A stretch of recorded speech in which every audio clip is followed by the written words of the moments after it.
Good evening, Nisi. Okay, 15. Mhm.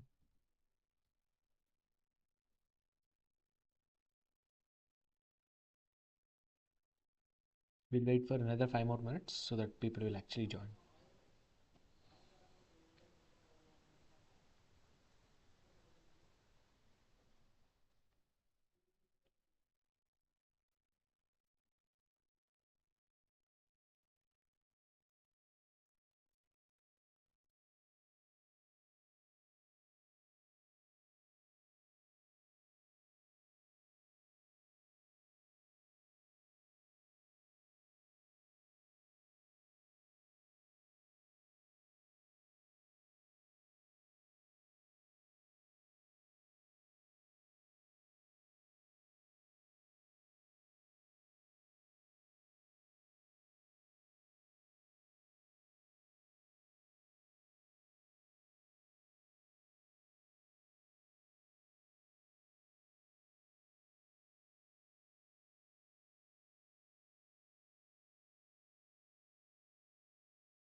Hello, all. Am I audible and visible? Please respond in chat.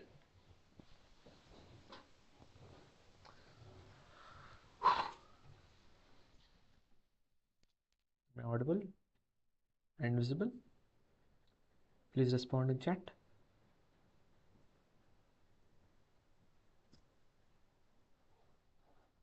Is the voice audible? Is Abdul?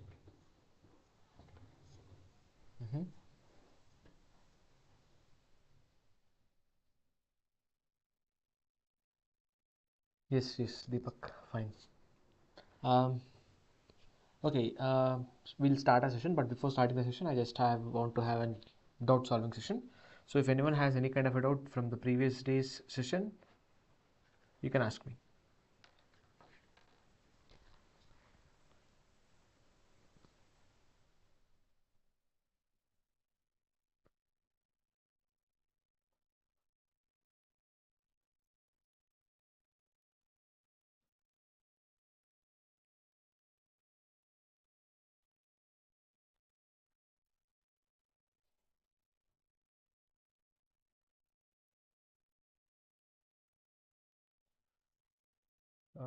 Anyone have any kind of doubts? If no doubts, tell me, go ahead. I'll just go ahead with the session.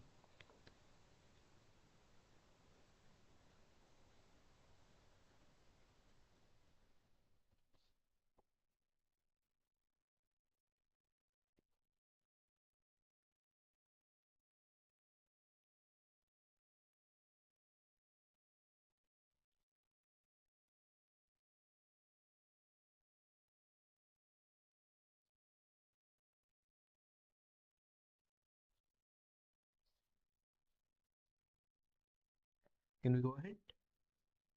Or is there any kind of doubts? Please respond in chat, guys.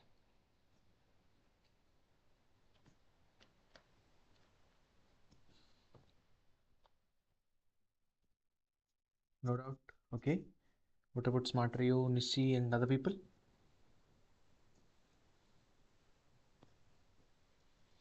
I think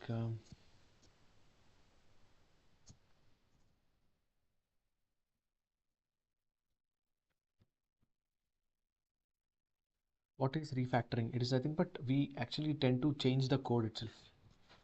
We actually change the code. That is what meant by refactoring. So yesterday we have done with this given part, refactoring part. We are done with it. It is nothing but we are actually chalking out because we found two important components, and we are actually dividing them two important components because they have this scope to scale a bit more. So that is why that is what meant by refactoring thing.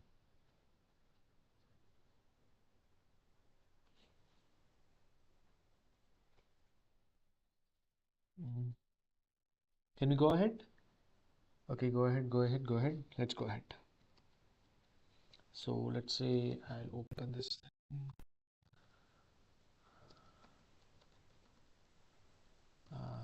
So today we are on this given session.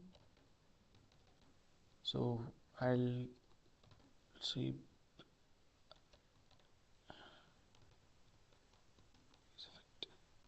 So today we're going to learn about use effect at the same time router. So I'll say, yeah, I'll change this name of this use effect. Okay, so use effect to this particular thing. Use effect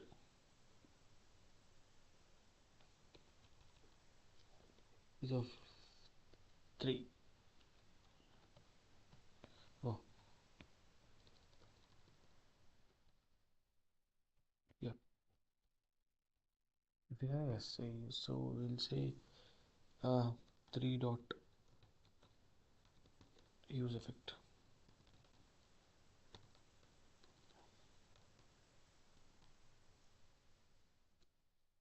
But first I need to make sure we'll use the same to do application example, and to learn this about this use effect, because there are around 6 use cases about this use effect.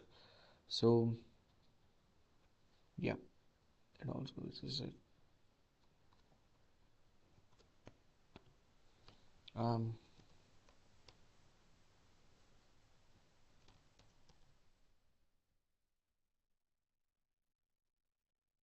so currently I am here this thing, so I'll pm create create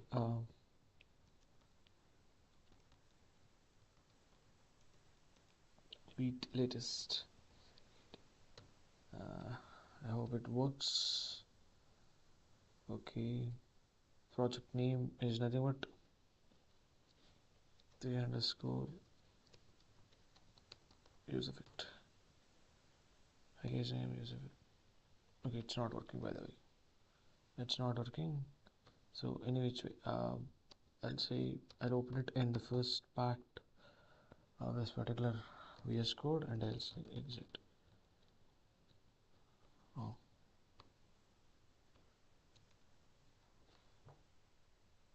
currently I'm on my terminal. I'll say npm create tweet list. So I just want say this is of use effect app. Package name use effect. Okay. Use effect 3 invalid JSON name 3.use effect. Okay, it's like I'm selecting this React project, which I'll select for JavaScript thing. So I'll say cd use effect app, and I'll say npm install. Finally, the npm install is actually running the code. But meanwhile, if you have any kind of doubt, you can ask me. Let's figure it out whether there are any kind of doubts or not.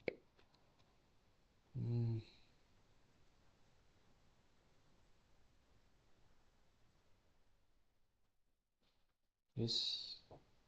And I'll say npm run dev. Let's check whether this code is actually running properly or not. This thing is, it is actually going fine. It's doing good. By the way, it's doing good. So I'll say that this is the code where we have this use effect application, and we have this src, in which we have this app.jx. Yes, this is our code. So simply I'll remove this entire part, this entire div.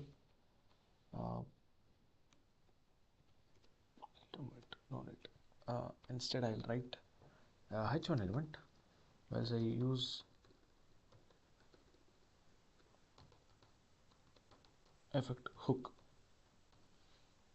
Use effect hook. So yes, use effect hook. Everything is working fine. Everything is working fine now. But before going to learn about this thing known as use effect hook, let's try to understand the intuition behind this use effect hook. So for which I'll use this thing. Let's say open this particular thing known as youtube.com. Yes, I'll do this one thing where I'll say click inspect. I'll click on this particular thing of tab network tab. I'll disable the cache, and also I'll make it as 3G, and I'll try to run the code. So whenever I'm running the code, if you can clearly see that there is this kind of a layout that actually is being visible to all of us. This layout. So there are kind of this boxes and boxes and boxes. So I'll reload it again. So this boxes. So it is nothing but one thing that we have observed is that where I'll open this Excel draw, where I'll open it. Yes, I'll go down. Yes. Now we have an application, a very big, application, where before actually loading, which is nothing but whenever I search for this thing known as youtube.com, then there are these small empty boxes.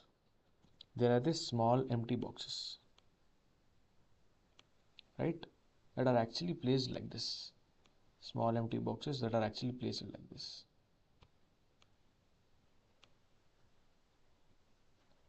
Wait a minute. The small empty boxes that are actually being pasted like this onto the screen.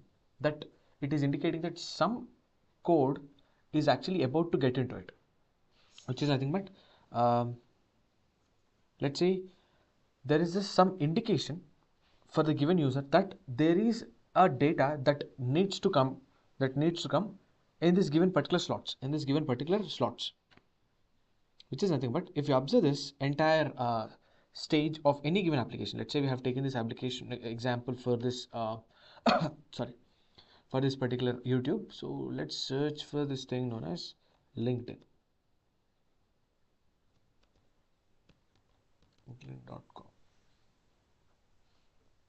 Now this is my LinkedIn. Okay, this is my LinkedIn, and also we have this particular different tabs altogether: jobs, messaging, and this notifications and other stuff. This is my particular thing. Even if you observe this given code, let's try to run this particular code in this very normal or very late fashion so that you'll be able to observe it. So this is 3G, this is, let's say, 4G, slow 4G. Let's now run the code so that there is a loading thing, and again, yes, you can clearly see. Again, I'll try to reload it. Observe that there is something, that some page is actually first appearing onto the screen on the UI part. It is telling that there is something that needs to be loaded. There is something that needs to be loaded. So what is that something? What is that previous thing is actually known for? So for that, I have my notes. Let me open it, or else I'll type by myself.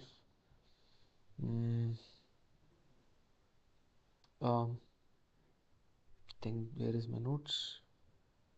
Actually, I've written this one particular thing. Instead, I could have got into this particular thing, or else I'll write it. It will be useful for you also. So which I'll create one simple file.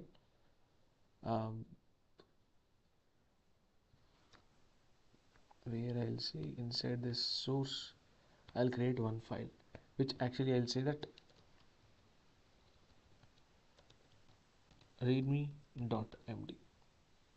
Now let's say we have this one particular thing where we have UI is how UI is rendered in real life. To be more precise, how UI is rendered in real life or real life apps. To be more precise, yes.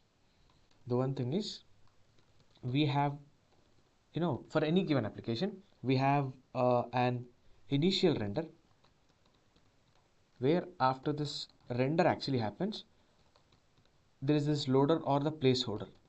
The first render for any given application that we have saw, that YouTube or LinkedIn or any given dynamic application, we have this something known as a loader, that it suggests that there is some data that need to be fit into this given particular placeholder or this loader. After that, where we can say parallelly, what exactly happens is like parallelly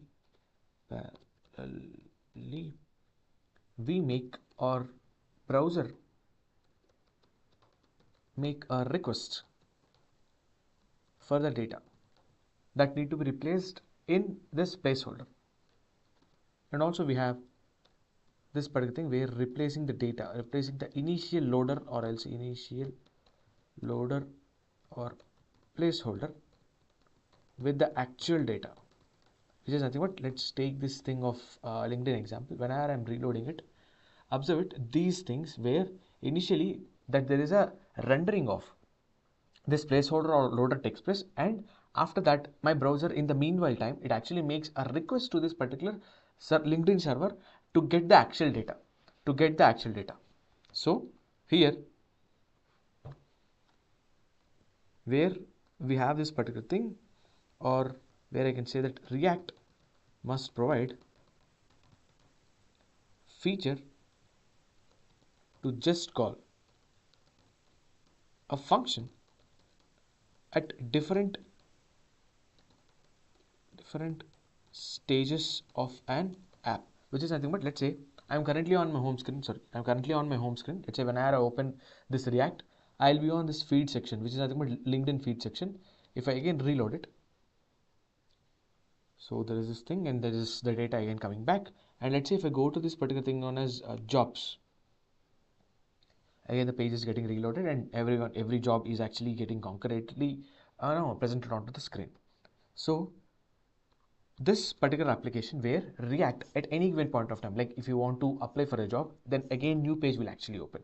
Let's say if I want to apply, say, a React engineer, if I open C, this entire new page has to be rendered onto the screen. In meanwhile, if you see, for every rendering of this thing, there is this initial placeholder or loader and the data is coming from the backend itself.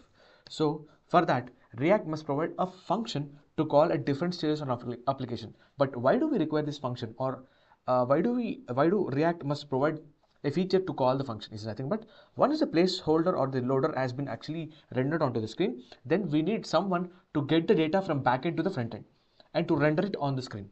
So for that, React must provide a feature to just call a function, because calling a function and getting the data is much more easier than any other thing in the JavaScript thing. So that's why we or the Reacts must provide a feature to just call a function at different stages of an application, such that once the placeholder or this the loader part has been rendered onto the screen, then data will automatically accumulated onto the different spaces of placeholder, for which let's say it would have a flag item where it will be initially equal to the value of false. That here wait here sorry here we are loading just the placeholder, not any much more. Once at this given point of time, we also have this another parameter, let's say this data array, where we need to actually load this array such that whatever thing that you are going to see on the screen will be actually given to this given particular element known as data. So React must provide these two kind of things, where first things first, I'll say render the UI, that is nothing but render your loading page or placeholder page. After that, we have make a request to the server of app. Finally, we have this thing, get the data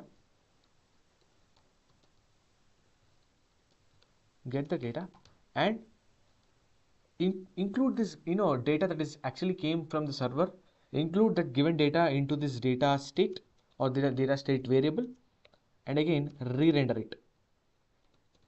the page. So this is the following three steps that need to be done, which is nothing but here the data which we are actually used to store all the data that is coming from the server is actually nothing but a state variable. But I'll again want to repeat this thing. I don't know if I taught you this given particular thing, but let's say we have this particular thing. Okay, let me move it a bit. Yeah, sorry. So we have our own web application. Let's say whenever there is this particular state, there is a state variable, value. This is actually equal to the value of state variable. Okay, this is actually value is one such a state variable. Instead, I'll write this code here. Const, we are actually using value comma set value is actually equals to the value of something. To be more precise, that thing is actually equals to let's say use state. Initially the value would be 0. Now we write any function that whenever this take this example of to do or this counter example that we did in the initial classes, that there are two buttons like this. There are like two buttons where each have their own sign, which is nothing but this particular thing has a plus sign, this particular thing has a minus sign. Whenever we click on this given particular buttons, the value of this particular thing has to be changed. So we already seen how do we actually change these values. Whenever there is an on-click event that actually happens, then we have this function where the set value is actually used to update this given particular state variable. But the one important thing is, if you want to say understand this entire code, where we have a small snippet of code, or else I'll write it here, where I'll say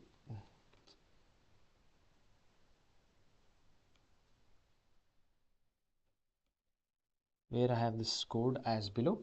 But if you observe it, the same code I'll be writing in this given particular format. When there is an handle click event, const handle click or increment actually happens, then I am calling a function where this actually helps me to work or to increment the value, where I'll say set value is actually equals to value plus 1. This is the thing that is actually happening with this particular stuff. Whenever we click on this thing, this set value actually increments the value part. But as I have told you, this particular statement or this particular thing, where initially the value will be equals to the value of 0, because in the use state thing we have given the value of 0, where this value state variable initially will have the value of 0. But the one important thing is, whenever there is an increment, whenever there is an updation of any of the state variable, using the set value here, let's say using this set value here, let's say yes, set value.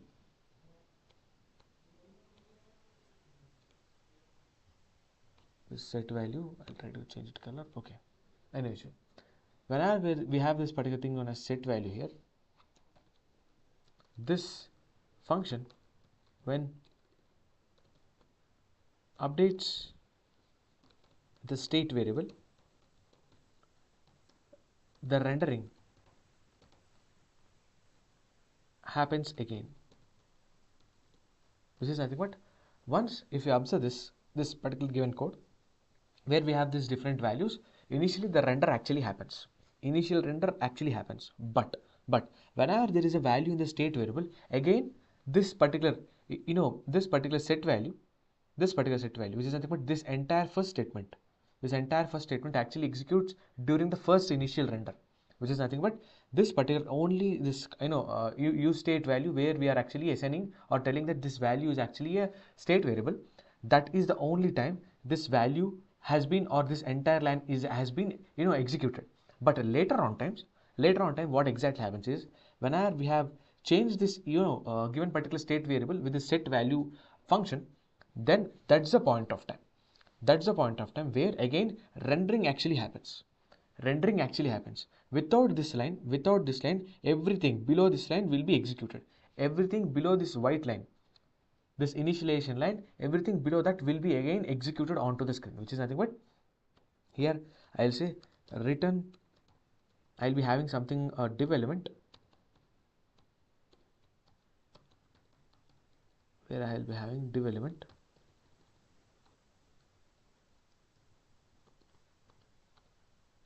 where I'll be saying that let's say h2, I'll be saying this is a value. So whenever this state has been updated, again the render process starts from the initial, where it actually renders all of these things again. It actually renders this div element again and again. As long as state is getting updated.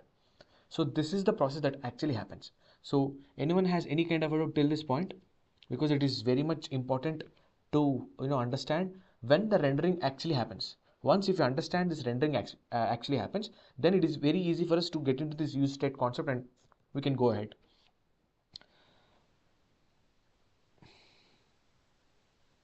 Sir, open this link and please ask me how to background color type. Viral bank, we'll look at it after the session, or you can ask our team. But till this point, have you understood how the re-render concept actually works? Whenever there is an update in the state variable, then the re-render actually happens. If 100 times your state variable has been updated, then 100 times the re-render actually happens. So this concept, everyone got a idea about it? Everyone make it just, if you understood, just say go ahead, because we need to cover a lot. So sir, when state changing, only JSX will render, or entire component will render? Entire component will render. Entire component, yes. Function is nothing but this component.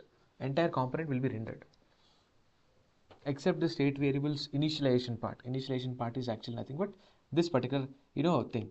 This particular initialization part, except that everything would be carried out. Everything would be re-rendered newly. So this actually happens when with the state variables. When we try to update any kind of state variable, re-render actually happens. Even if there is a small change in the state variable, again entire page would be re-rendered. So till this point, everyone clear? Because it's very much crucial point to understand in order to go ahead. Yeah, Shiv Shankar, I'll share the GitHub link. I'll share the GitHub link today. Yes, go ahead. Go ahead. Go ahead. Good, good. Good to go. Good to go. Now, um,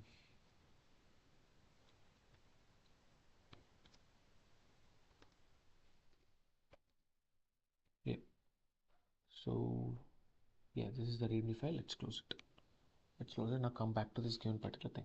Now let's see how we can achieve this particular thing, where initially we need to actually render something, the placeholder, and our front end will again get the data from the backend and then re-render on it. Re-render on it. How this thing can be implemented is that we can use this thing known as a use effect. So for which I'll say use effect. So use effect is one such an hook where it actually execute a function after the render. After the render, which is nothing but I'll say wait a minute, I'll remote. I'll say just need to make few changes, but any which way, ah,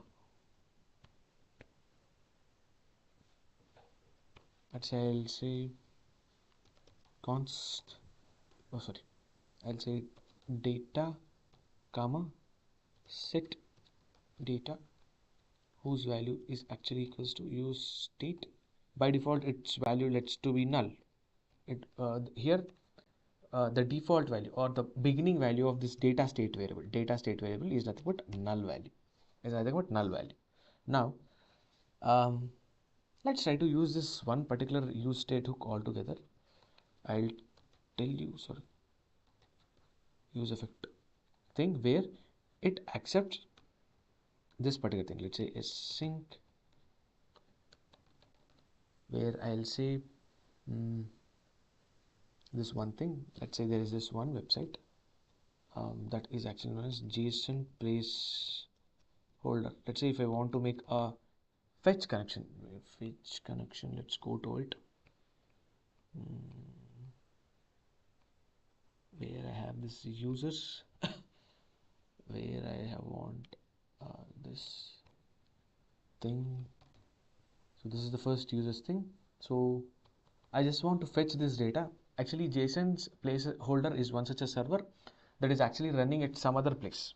Now we want to get the data from the server and render it onto the screen. So how do we do it? Using this use effect thing, which is nothing but, let's say this is an async operation, which is nothing but here whenever we are making any kind of a network call, it is nothing but an asynchronous operation. It is an asynchronous operation. So asynchronous nothing but we have discussed already in the JavaScript sprint. So that is what meant by asynchronous thing, the promises kind of thing and sort of thing. Let's say I'll do this particular thing, but give me a minute. Hello. Time ಬರ್ತದೆ ನಾನು sprint low ನಾನು ಮಾಡಲಿ ಮಾಡಿ sorry for the disturbance. This particular stuff, yeah. Let's say I'll say const response is actually equal to fetch. I'll say fetch this particular given data, and whenever we get this any kind of response from this given particular data, I'll use say await until this response.json has been finished.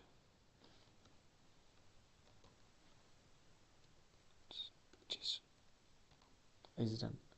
So I just want to see console log.data.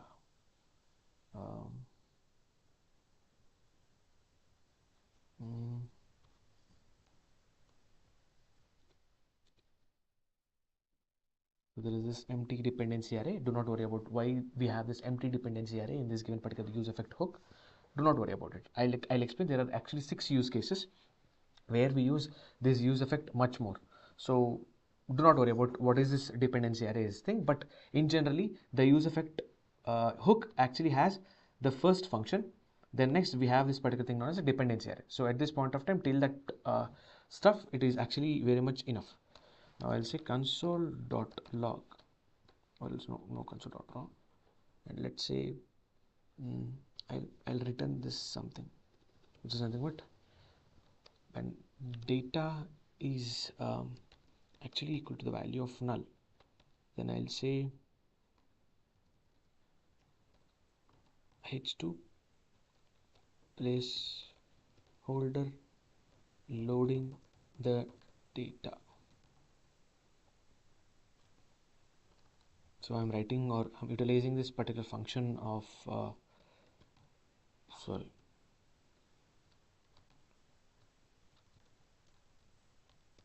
data.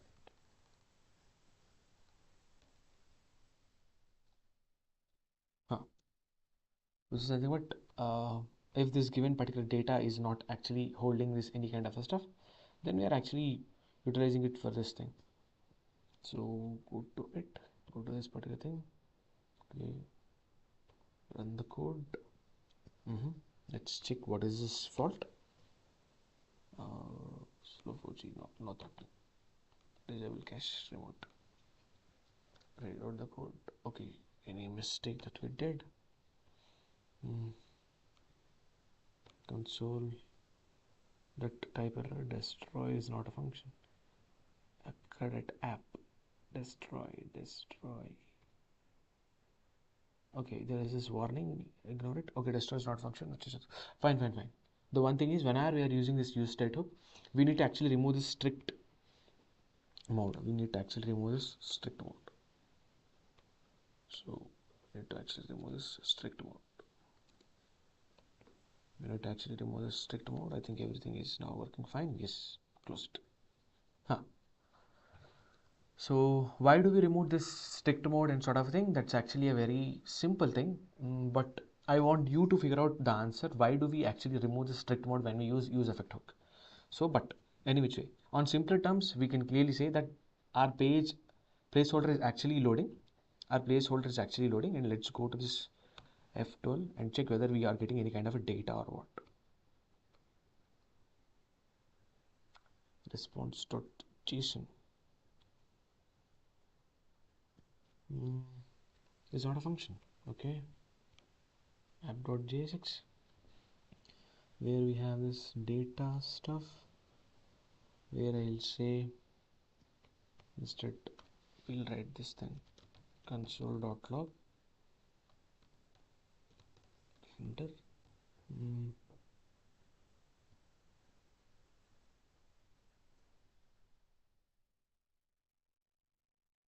Okay, and also we'll write console.log, let's say use effect ran.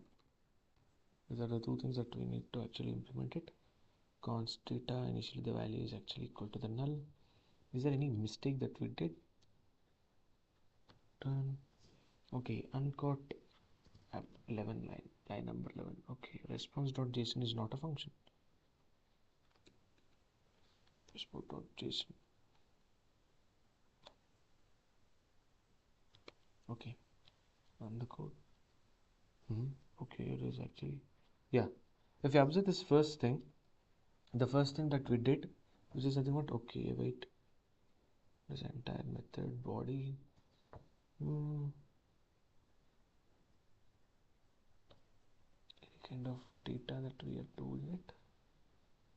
But anyway, if you observe this particular thing, where we have a render, the console log render at line number 15, and we have use effect ran on line number 9. But if you observe this console log, which is nothing but, first the render is actually happening. Render is nothing but, come down, this is actually the render. This is the HTML code that is actually rendering onto the screen. If you observe, this is the rendering thing that is actually present onto the screen, which is nothing but, here first the render happens, which is nothing but use effect will only be called, I'll say use effect is used to call a function, FNC. Use effect is used to call a function once the render actually happens, or the first render actually happens, which is nothing but, if you observe this, there is this warning, but at this point of time ignore it. Which is nothing but, there is this first render, which is nothing but, if you observe, the code actually executes from top to bottom, and we have this render, and then, which is nothing but this render. If the 16th line is actually printed first, it means that this particular thing happened first. This particular rendering, the data that is which we are actually want to showcase onto the screen, actually happened onto this thing first. Similarly, if you observe this particular code, after render actually happens, then this given particular data, or this given particular function is actually being rendered. Then this given particular actual function is rendered, which is nothing but, that's why you see first this render actually happens, then in the console log you'll see first render is got printed. After that, we have this particular thing known as this console log, which is telling that use effect ran, which is nothing but if this given particular line has been, oh, sorry, wait. If this use effect actually had run, wait, this is nothing but this thing. I forgot to write this await before this fetch function. That's why you see this particular thing. But if you see render the code,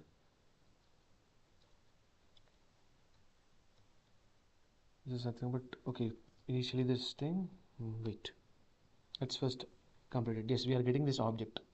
We are now getting this object. Fine, any which way, fine. Now if you observe this particular thing, this render,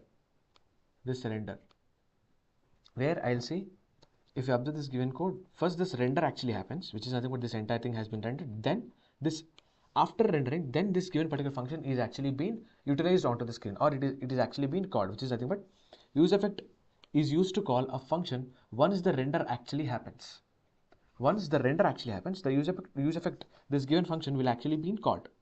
So instead I'll say this data to be user, and I'll say set data to be user. Sorry. Yeah. If you observe that, again carefully observe, if I reload it, okay, now let's try to inspect it. Go to this networks tab in order to make it clear for you. I'll say I work at 3G, sorry, and whenever I load it, okay, it is actually happening in milliseconds because my network today is actually at very good speed. But you'll see that similarly what we have did, like for any thing known as linkedin.com. So it is reloading now. Yes, there is this placeholder and the data is arriving. Similarly, in this given application that we have just created using this use effect, once there is this reload, you will see that for a small minute gap, or for a small duration, you'll see that this given particular thing, this given particular thing, placeholder loading data, placeholder loading the data is actually appearing. And after that, once this particular given function, once this given fetch has been successfully done, and we are actually converting and storing it into some variable known as user, and we are actually updating the state variable data with this given particular result that we got from this given particular link, then finally this rendered has been happening. Just nothing but, let's try to tinker our code a bit. So I'll say, instead of having this thing, I'll remove it. Let's say h2. Instead of having it h2, I'll say I'll have this thing. This is the thing where inside of it I'll mention it as h2, and I'll say name, go to this particular stuff, go to this inspect. We are actually getting the object, so that's why to confirm this object that I am getting, so it is having the name. It is nothing but name is actually equals to data dot name. Similarly, we have our what are the other properties for this given thing? Name, username, phone. Okay, let's try to render them onto the screen in the h2 format. I'll say username is to be data dot username. So if you observe this, data is one such a state variable where we're actually getting a response from this given particular website, and we're actually storing inside this particular user variable. And I'm using the same user variable to manipulate this data state variable using this set data function. So whatever details I'm getting, I'm actually storing inside one variable known as user, and I'm using that same variable to store inside this particular state variable data. How can I store it? How can I store that particular single thing? Is that using this particular thing known as set data. The set data is used to store that, manipulate this given particular data value. So that's why I'm using the same thing, data. So that's actually happening here. Fine. The same thing is actually happening here down. So now, which is nothing but this user, the details which are actually getting is actually stored now inside this particular variable known as data. So after this, I will mention some h2. I'll say email to be data dot email. If you observe this given particular code, we have this one same thing, email. I'll reduce it. Now check whether your code is actually working or not.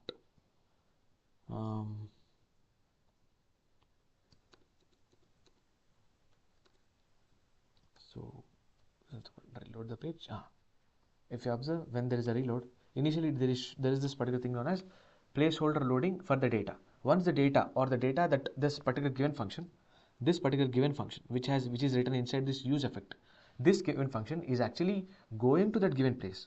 This is nothing but the first re-render happens with this particular placeholder loading the data. The first render actually happens with it.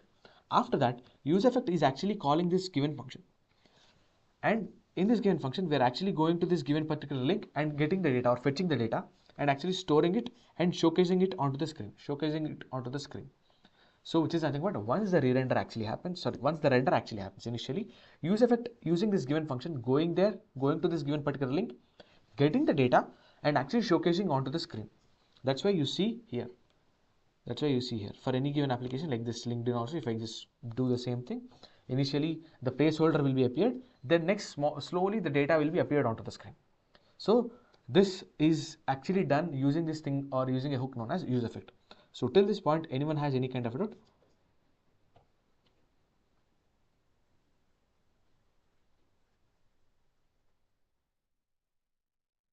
Mahesh Dreamworld, we are actually not going ahead or we are in this given particular thing, we have data as state variable here. We do not directly manipulate it. In order to manipulate any state variable, we use this given functions that is given by the use state hook, this set data. We use the same functions to manipulate them.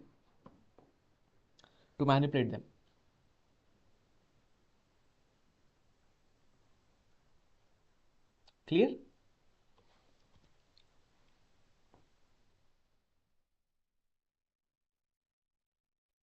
Yes, we need to add await before fetch. Axios or fetch, which one is better? Axios, because it has more use cases than the normal thing. So till this point, anyone has any kind of doubt about use effect, how it is used and what it is used, why it is used? I'm sorry. Anyone has any kind of doubt? If no, tell me, go ahead. I'll just go ahead. Yes, Axios is better, by the way.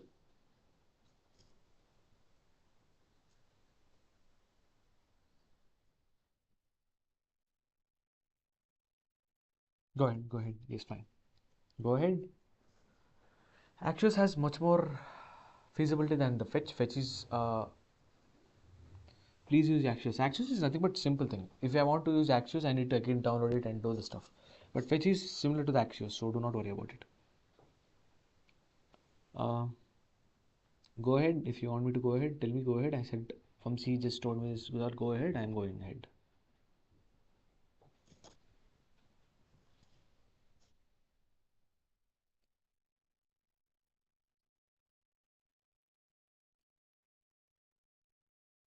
Go ahead, everyone. Go ahead. If you don't understand this use effect yet, I'll again reply it. Again revisit it. No, go ahead. Okay, we'll go ahead. we'll go ahead. Now, if you go back to this particular application that we got it, if you click on this particular inspect, you will see that there is this one kind of a warning. You will see that there is this kind of a warning, right? This warning. Yeah, this kind of a warning. It is nothing but use effect must not return anything besides a function which is used for cleanup. So I'll tell you what is meant by cleanup and sort of thing in this session. But so it is telling that it should not, or it is actually we have written where it is actually returning the promise. We should not return any kind of a promises here, which is nothing but if you observe this async operation or async function that we are actually calling will actually return us of will actually return us. I'll write it. Async function will always return a promise. But for this use effect, we should not be actually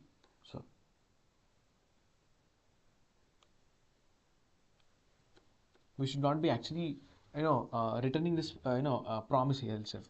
For this particular async thing or for this use effect, we actually return a function itself. So for that, I'll cut it and I'll say function fn. I'll say function fn. Okay, why it is not working? The filter, no. Wait. This fn function. Inside it, I'll paste my code. And if you observe, again reload the code, you can clearly see that this use effect function is not actually being utilized because we haven't actually called it. So I'll say fn. Oh, so it is actually happening multiple times. So instead, I should be calling this, or else I'll name this particular stuff. I'll say function fetch data, fetch data. So which is actually equals to this particular thing. Or else try to write it as a simple function. So I'll call it here fetch data. I'll call it here. Now you'll see, reload it. Now you'll see, yes, this is the stuff. This is the stuff. If you observe first, initially this particular 17th or 20th line will actually be called. That's why you'll see on the console log there is this render first that has been printed. After rendering actually happens, which is this entire rendering actually happens, where this entire function is actually used to fetch the data from this given particular link and get the data. That's why you will see this second thing as use effect ran. After the first render, the use effect actually will run. And after that, if you observe, where is this particular thing known as console.data, but we can also actually remove it. Don't require this console.data, but yes. Once, if you observe this, the re-render once the render actually happens, we have this use effect that is actually being implemented. This is actually being called, successfully done. But after this particular use effect, that's actually been called. Now we have again this render. Because one simple thing is that this function that is actually present inside this use effect is actually altering this particular state, altering this given particular state, which is nothing but the re-render process actually happens again. The re-render process, this use effect will not be called again, but the set data where we are using here, we with this given thing, which is nothing but here we are making sure our data state variable is actually having the values as user, right? So this data state variable where we are actually giving this new variable, new value to it, where this data again the re-render actually happens. When the re-render actually happens, your use state will not be called. And directly you'll see 19th line has been implemented, and then we'll see this entire HTML content which we have returning using this component app is actually shown onto this particular code itself. That's why you'll see this particular thing. Run the code, you'll see, yes, now the render happens. This is nothing but first initial render, then use effect call and get the data, and this inside this function that is present in use effect will update the state so that again the render happens. So this is the entire cycle on how the rendering and re-rendering actually happens with the help of use effect. So till now, anyone has any kind of doubts, or can I go ahead? Can I go ahead?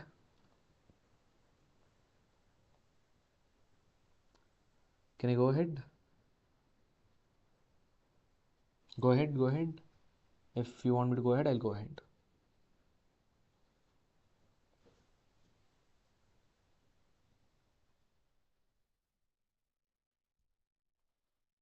Go ahead. Is another way to write use effect. There are 6 cases. I'll tell you. I'll start telling you about the 6 different cases of use effect, for which I'll say I'll do one thing. It's very difficult for me because I'm actually seeing your comments here and writing the code here. So I'll do this one thing. I'll create one such thing, components, and where it has get data dot jsx is one such a component where I'll say rfce get data, and instead this particular stuff remove this only div element. I'll use this app.jsx thing. This entire data I'll remove it.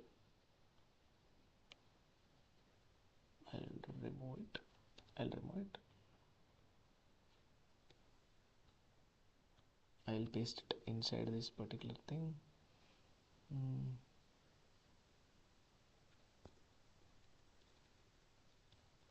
I'll paste it here inside this, and also I need to get this same thing, this line. I'll cut it. I'll go to this data thing. I'll paste it below. I'll include this component in the app.jsx. I'll remove this app.jsx and sort of stuff.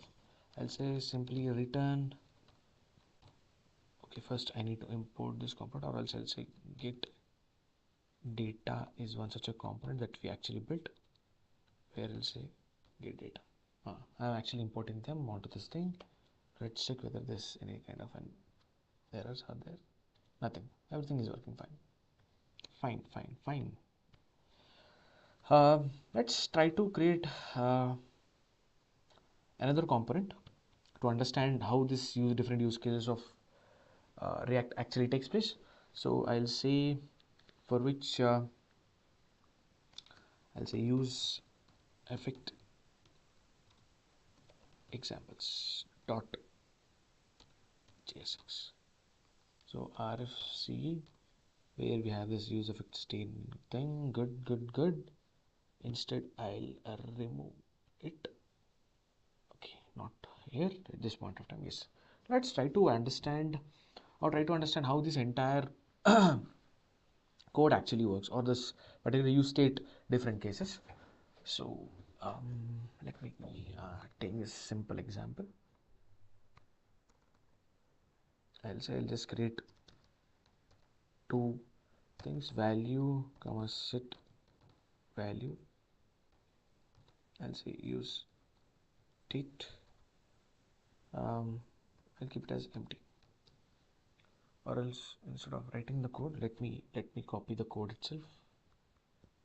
I've already written, so let me use the same code instead of writing the code, rewriting the stuff. We use this to-do application in order to understand the component. So I'll component use effect examples. I'll say this component, I'll actually copy it. Copy the path, show more example, copy it. Let's come back here.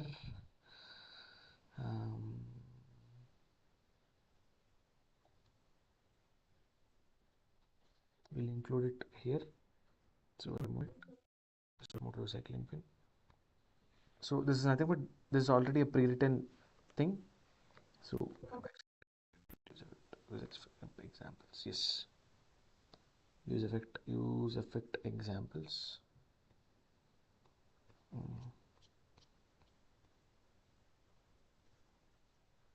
Or else I'll remove this entire thing. Or else let's take this stuff a bit more.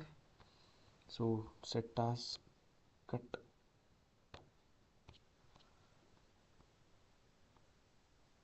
Okay, fine.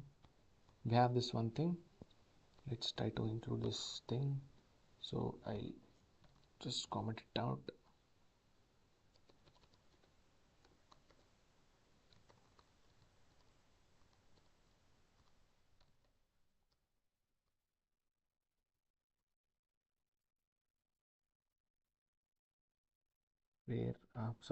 Where instead I can say this use effect examples code. Yes, use effect examples code, where yes, we actually implemented the same thing.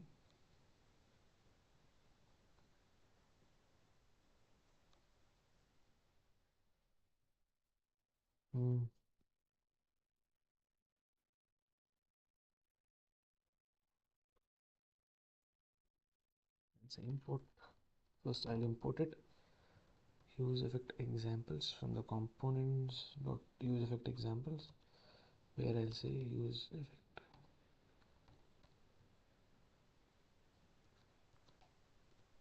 effect examples. Okay, why there is this thing? Yeah, okay. Now this thing runs. Yeah, we have this input task. Whenever we'll say hello at task, it is actually been added. So this simple to do application, we use this simple to do application to understand the entire code. So I'll go to this use effect thing. So do not worry about this other part of the code. Let's try to understand these things. I'll remove this major chunk which I have already been explained it. So this particular remove task,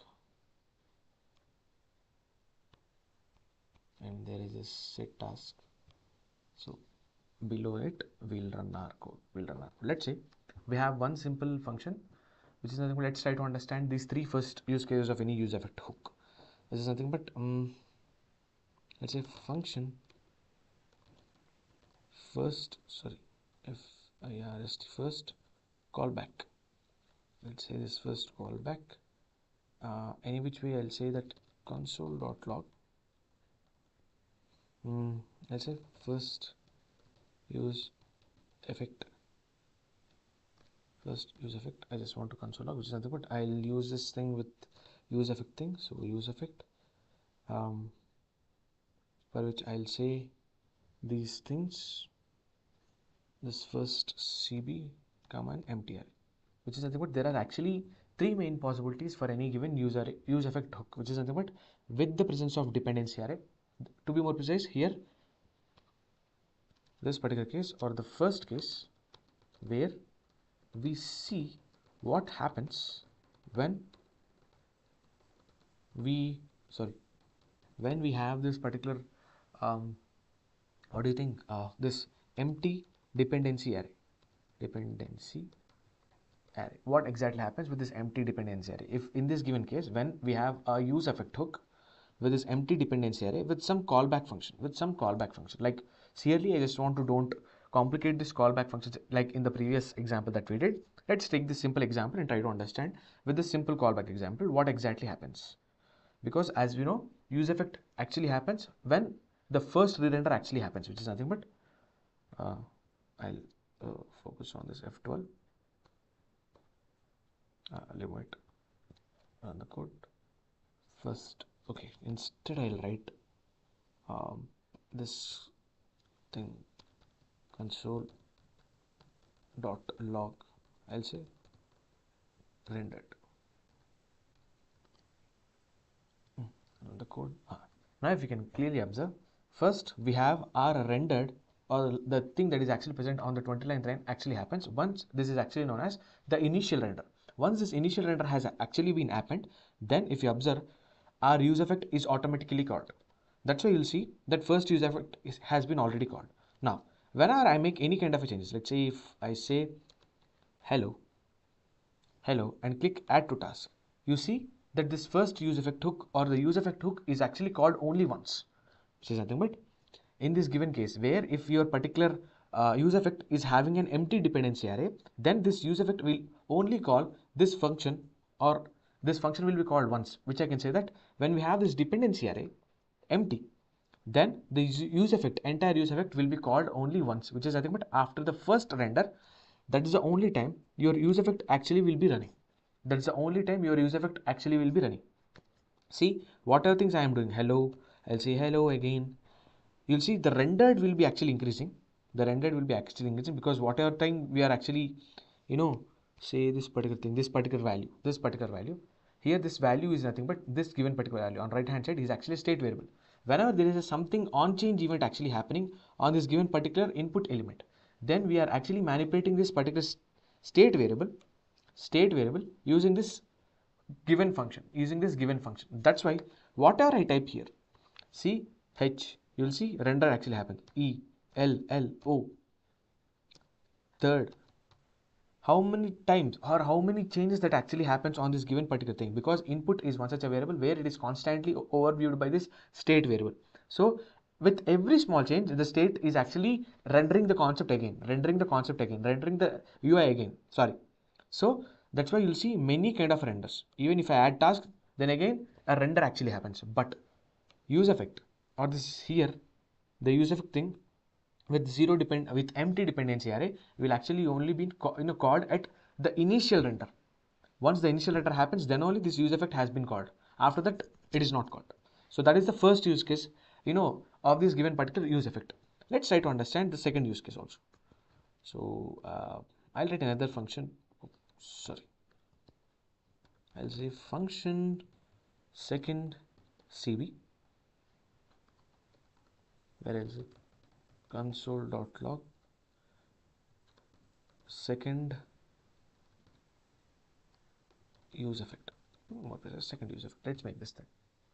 Now after this, I'll again see use effect, but at this point of time, remember, I am not giving any kind of an array. I'll say simply second CB. So in this given particular case, this is the second case where I'll write a comment. Second case where we see what happens when we have no dependency array present. So in this given case where we have a use effect hook, which is nothing but the work of use effect hook is once there is an initial render, we actually call this given particular function that is actually present inside this use effect hook, and that's it. That's the only work that use effect is mentored for. Similarly, if you observe this use effect hook clearly, we have this this first argument of this use effect is actually the function. The second argument is nothing but this empty dependency array or the dependency array. But in this case, I have removed this dependency array. Now check how this use effect actually works. So run the code. Now the first rendering, actually the initial render actually happens. Once the initial render actually happens, then this use effect is actually been called, is actually been invoked, which is nothing but this function is actually being invoked by the use effect. Now comes to the point. Let's say if I say H E L L O and add task. So H E L L O, 5 letters, which is nothing but 5 different changes on the state variable, 5 different variables on state variable of this input tag, and also there is a state variable that is actually related to this button. If you want to go and check down for this given button, we have this thing known as set task.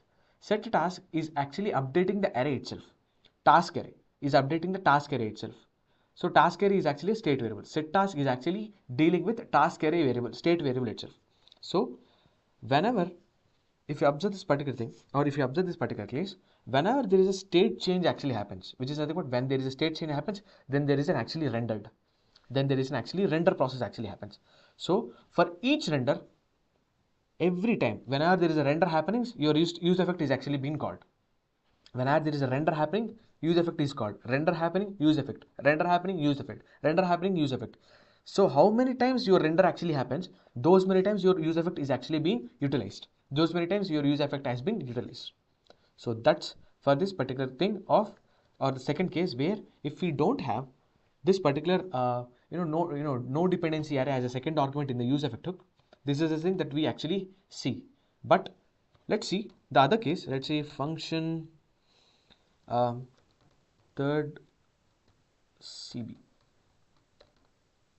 I'll simply say console log. What is this console log? Let's say third use effect. Third use effect, where in this given third case, I'll say given third case where we see what happens when we have a dependency array with value. Dependency array with a state variable. The state variable inside it, which is nothing but I'll say use effect. Simply I'll say third CB and I'll have this thing where I'll say task list, where at this given point of time, task list, is it a task list? This task list, whenever we have any kind of this thing, task list, yes, we have this render, everything is fine. Now there is this third case that if this dependency array has a state variable as element inside it. Now let's see how this use effect will actually be utilized. Go back, I'll render the code again. See, once the initial render actually happens, then this use effect is actually being called. Now let's try to see how it actually behaves. I'll say hello. So hello, we already know that this input bar is actually having a state variable. So whenever there is whenever everything that is actually typed onto this input bar or input element, we see those many times the state variable is actually changing and those many times this rendering actually happening.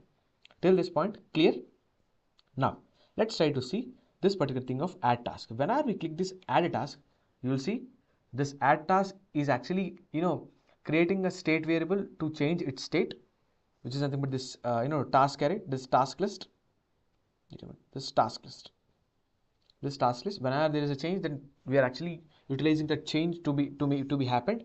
Once that change happens, this set task, this on click button on the on click button where we have this set task is one such an function that is actually used to manipulate your task list. This set task list is actually, or this set task to be more precise, where if you see the set task list is actually manipulating this particular new task list, which is nothing but we are actually manipulating this task list. Here, using this particular thing, we are actually saying that task list is actually equal to this new task list. This is what the thing actually happening.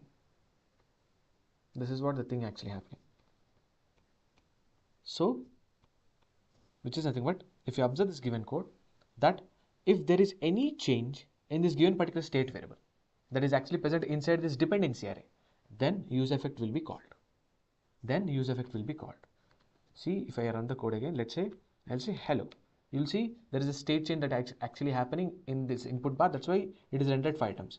But when I click on this add task, it is actually implementing or changing this given particular state variable, which is nothing but if there is any kind of a value that is actually present in this dependency array, if there is any change to that given state variable, then this use effect will be called.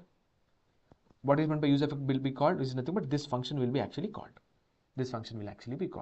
So go here and say click add task. You'll see again rendering happens because add task is also dealing with some state variable, task list.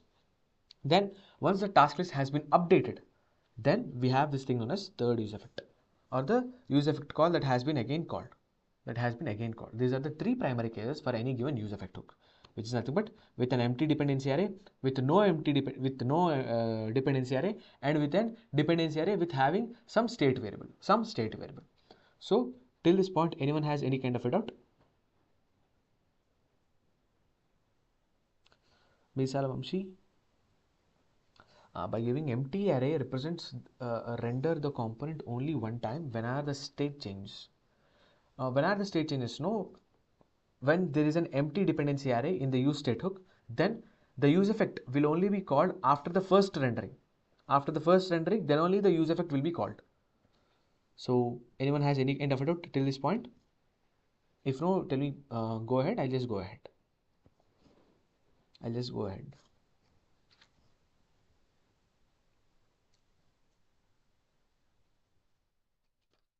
I'll just go ahead. If any kind of a doubt you have, just tell me. I'll just go ahead. Otherwise, you tell me, sir, go ahead. I'll go ahead. Let's try to see what are the three different things that are actually present.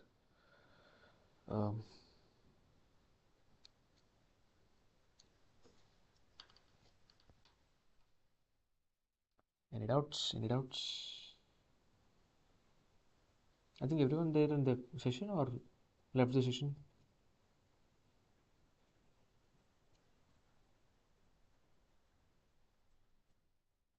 Go ahead. Okay. Any kind of a doubt? If no, tell me, go ahead. I got one response.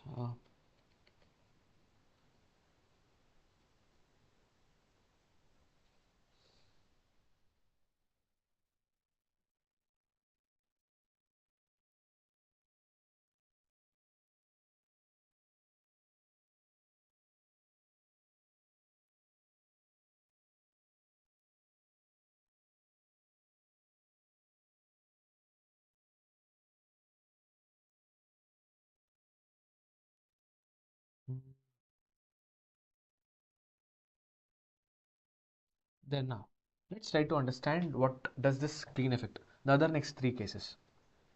The other next three cases where we are at this given point of time, where we have this particular thing, where we are telling that console log there is a third use effect. Fine, let's now let's try to understand this particular thing of cleanup function, what it is actually meant. Function where I'll say console.log. I'll say cleanup for use effect with task list dependency. Let's try to understand what is meant by this cleanup function, because previously whenever there is an asynchronous function, whenever in the previous thing where it is get.jsx, if you observe, when there is this asynchronous function directly put outside onto this use effect, then we have this small kind of a thing where it is giving a warning that use effect is actually expecting a function but not a promise.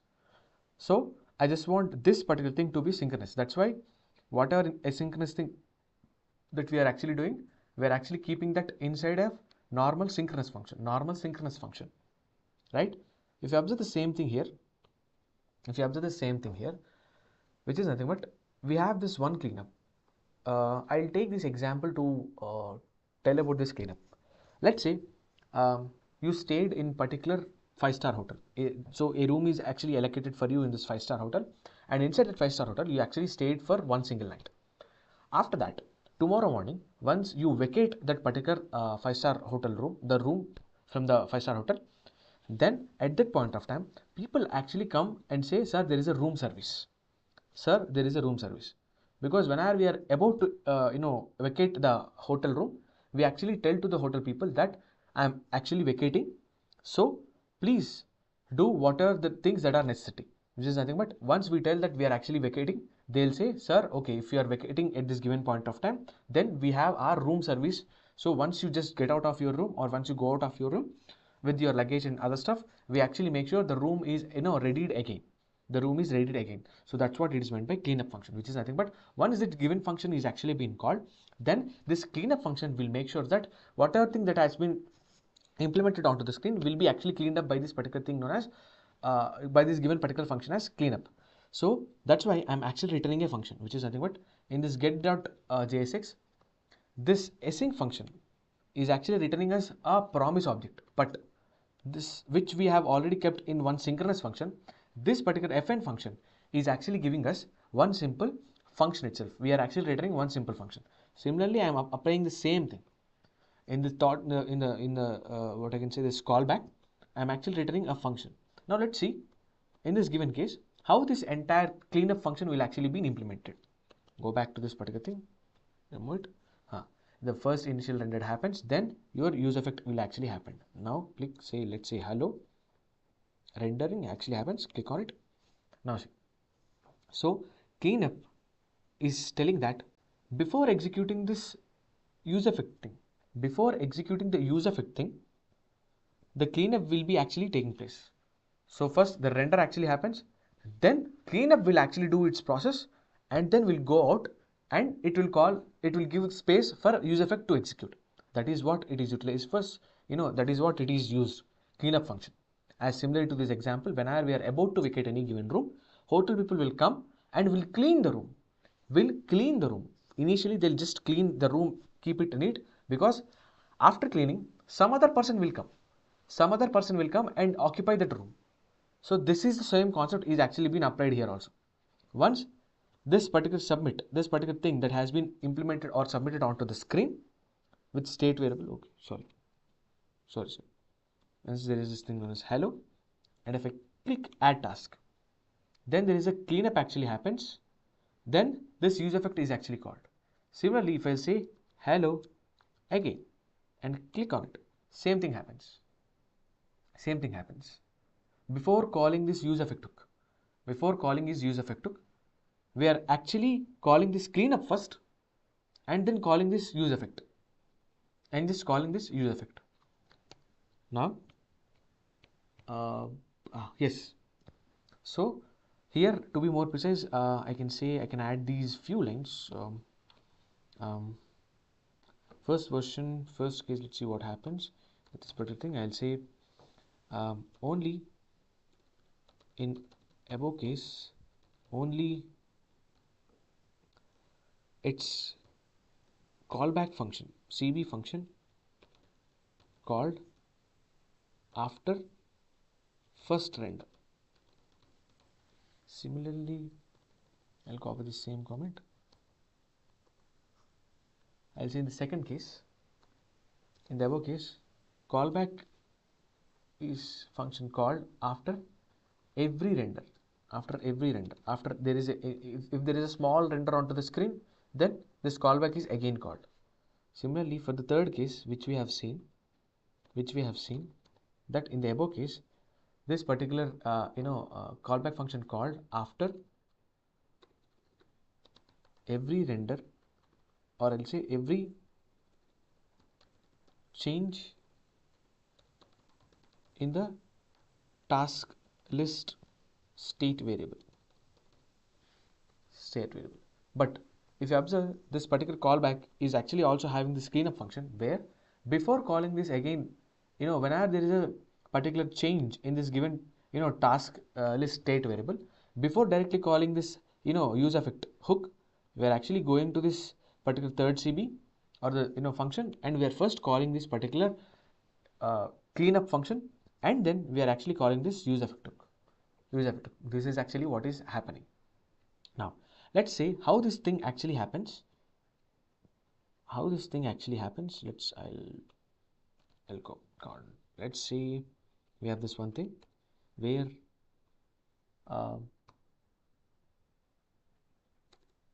this use effect second CB with no dependency array. Let's say if this is also returning a cleanup function, I'll say return function, I'll say console.log, I'll say cleanup for use effect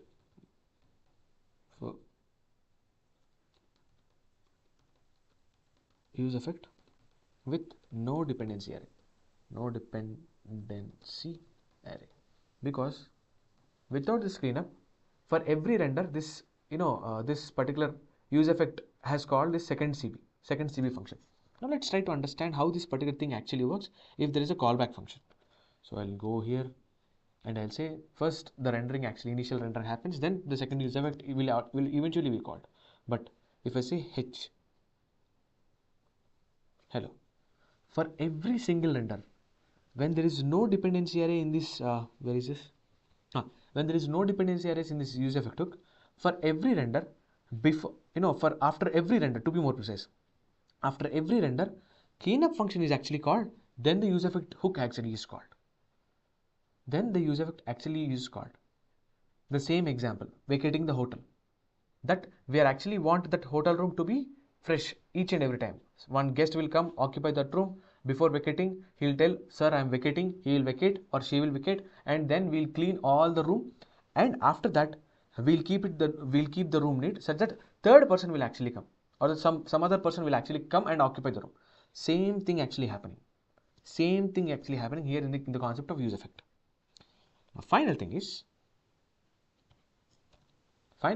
we are at this given particular stage, where I'll say, think, yes, where I'll say we have this first case where we have this particular use effect thing, where I'll say I also return something known as a function, a cleanup function to be more precise. I'll say console.log, I'll say cleanup for use effect with empty dependency array. Empty dependency array. So now let's see how this particular thing actually happens. So go back, run the code, and I'll say, okay, first use effect has called. I'll say hello and click add task. You will see the re-render is actually not, the use effect is actually not calling, but the use effect is not actually calling. At the same time, if I go there and add any other element, hello again, see, the cleanup function is also not getting called, which is nothing but this is a special case where I'll say I'll cut this code, go down to this tasks thing. I'll say this thing and this use effect also. I'll copy it.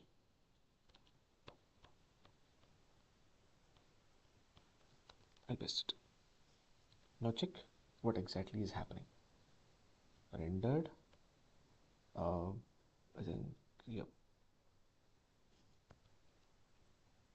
Is there anything that we did wrong?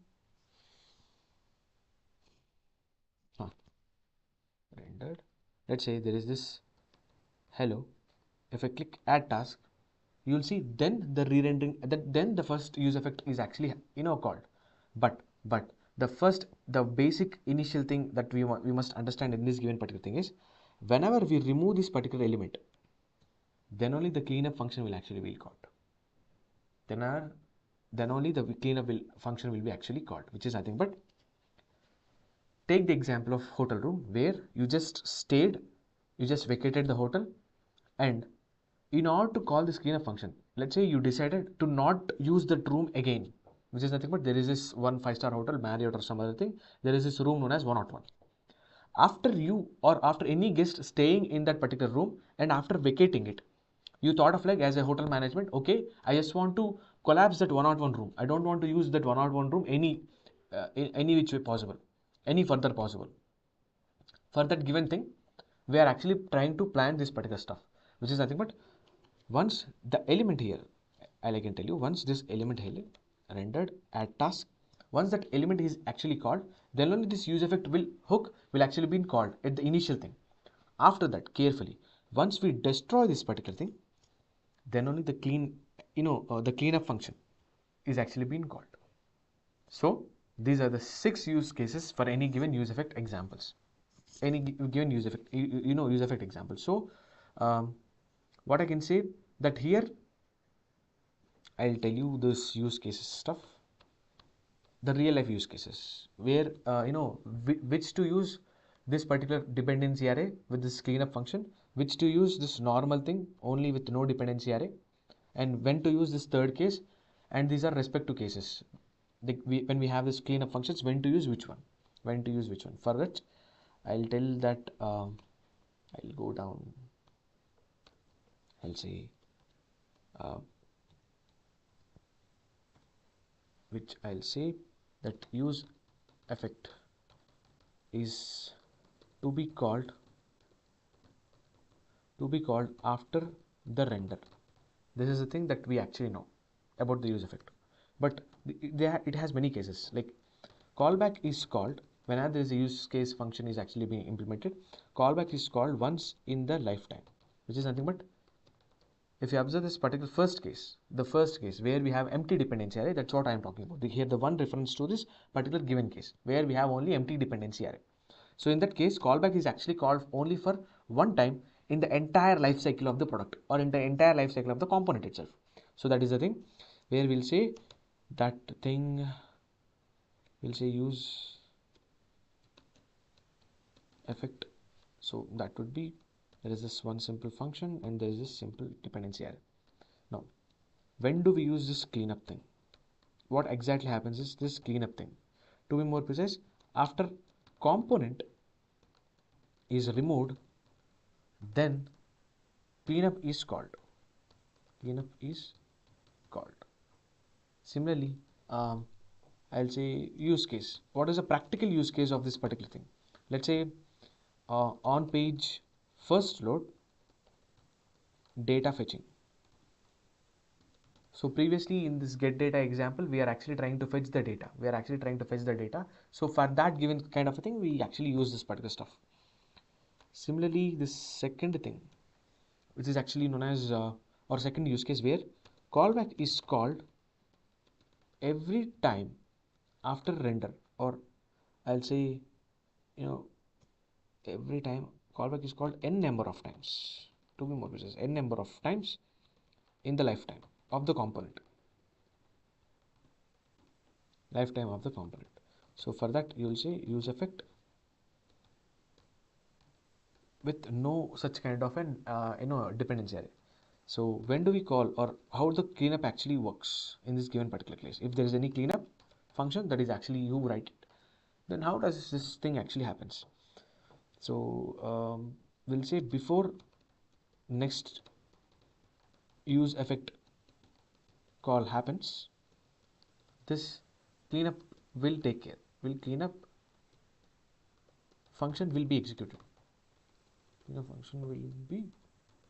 executed. Similarly, what is this use case? Let's say we are actually using this VS Code to code, right? This particular given code, use code, this VS Code to code this thing. So in order to autosave, there is this one option for us here. There is this autosave here. So autosave for every 5 seconds, where your cleanup code will actually update the state variable, or I'll say will actually update the state variable that is responsible to store the written code on the screen.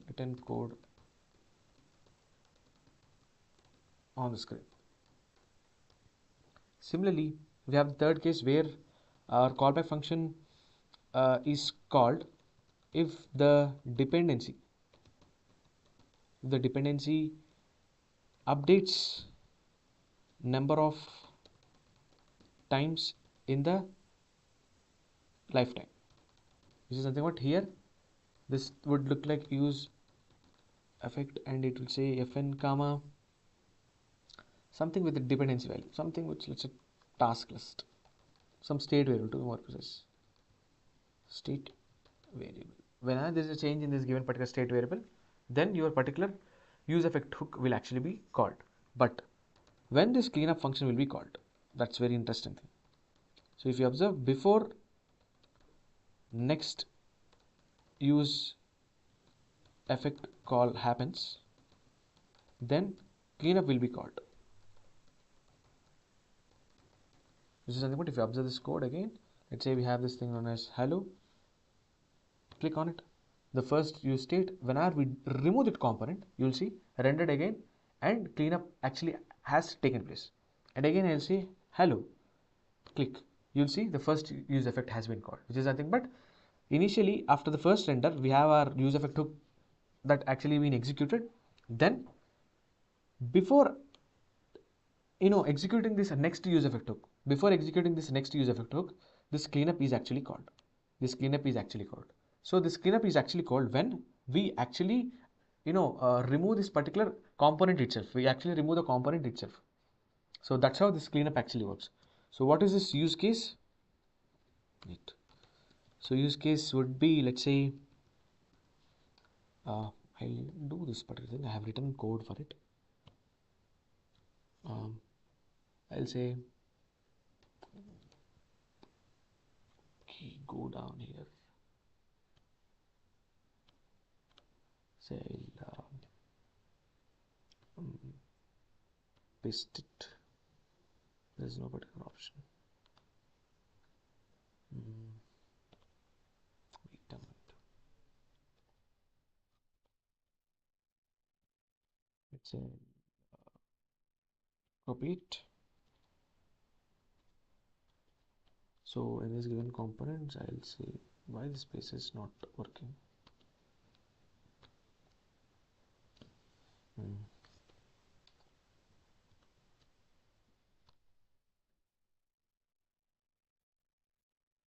Copy. Where we have the paste option here. Okay. Where we have this paste option.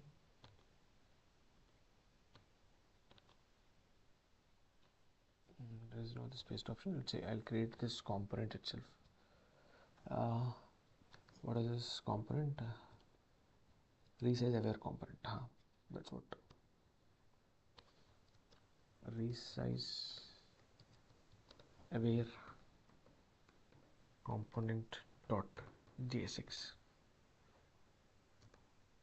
So I'll copy the code that is actually present inside it.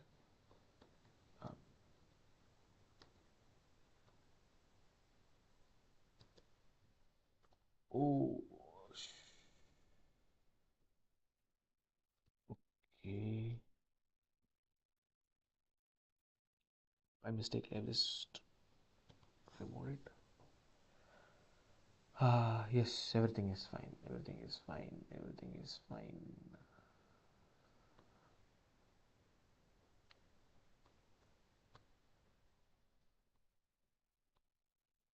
I'll remove it. So I'll paste it. So in the app.jsx, let's try to remove this particular stuff. Include this resize. This thing known as resize aware component. Resize aware component. Fine. Now let's cut it. Let's try to run the code again. Okay. Is it?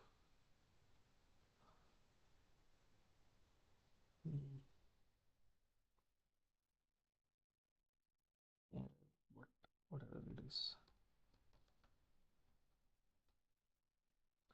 Oh.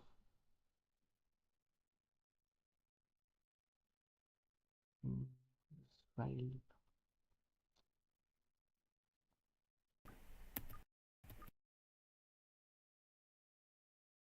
D6 this resize aware component. Resize aware component. Think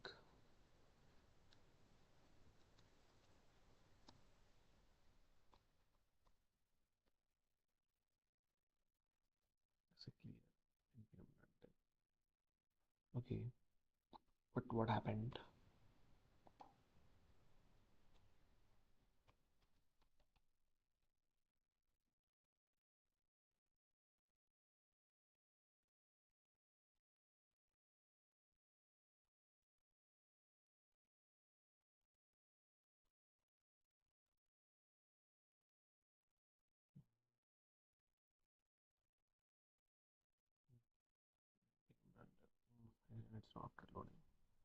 any which way. I'll keep it.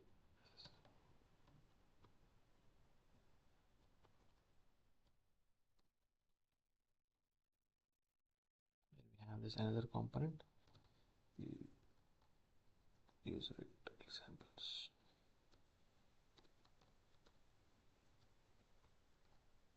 Effect examples. Try to run the code again. npm run here. What exactly is happening?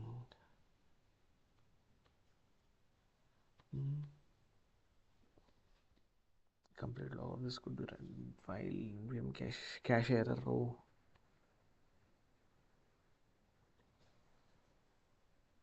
Oh.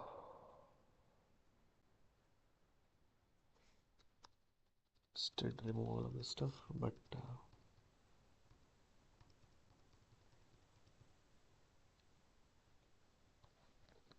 have this resize everything. Remove it. Model is clean.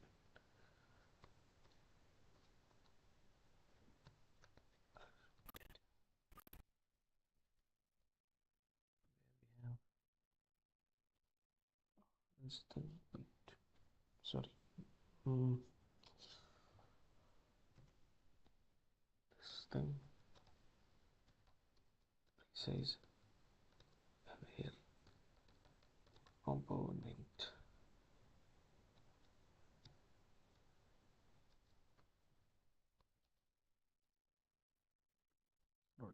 .j6 component. So let's say open this file here. I think I'm actually running any component. Copy and remove it. Again doing the same mistake, Nathan. Open the code.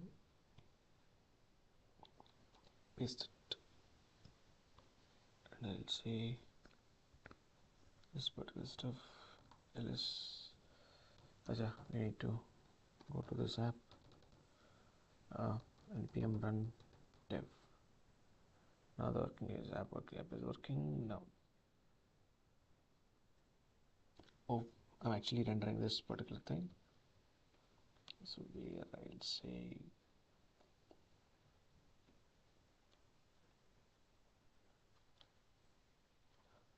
say app.j6 instead of running this particular stuff. So this is a wrapper, this empty wrapper of React. So, but at this point of time,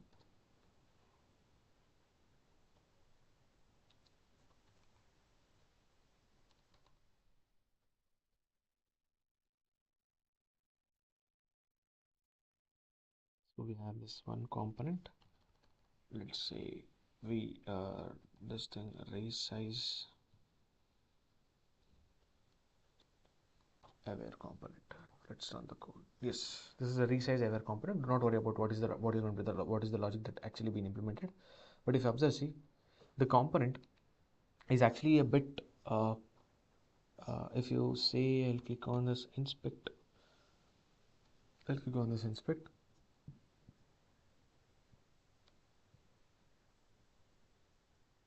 You see, whenever there is this width of this given component is actually being changed, then eventually this, listener is actually being added. If you observe this component where we have listener added, cleanup, listener added, cleanup, listener added, just go to the code and try to understand this code a bit, which is nothing but here this use effect is actually having a particular, what I can say, a cleanup function, and it also has an empty dependency array.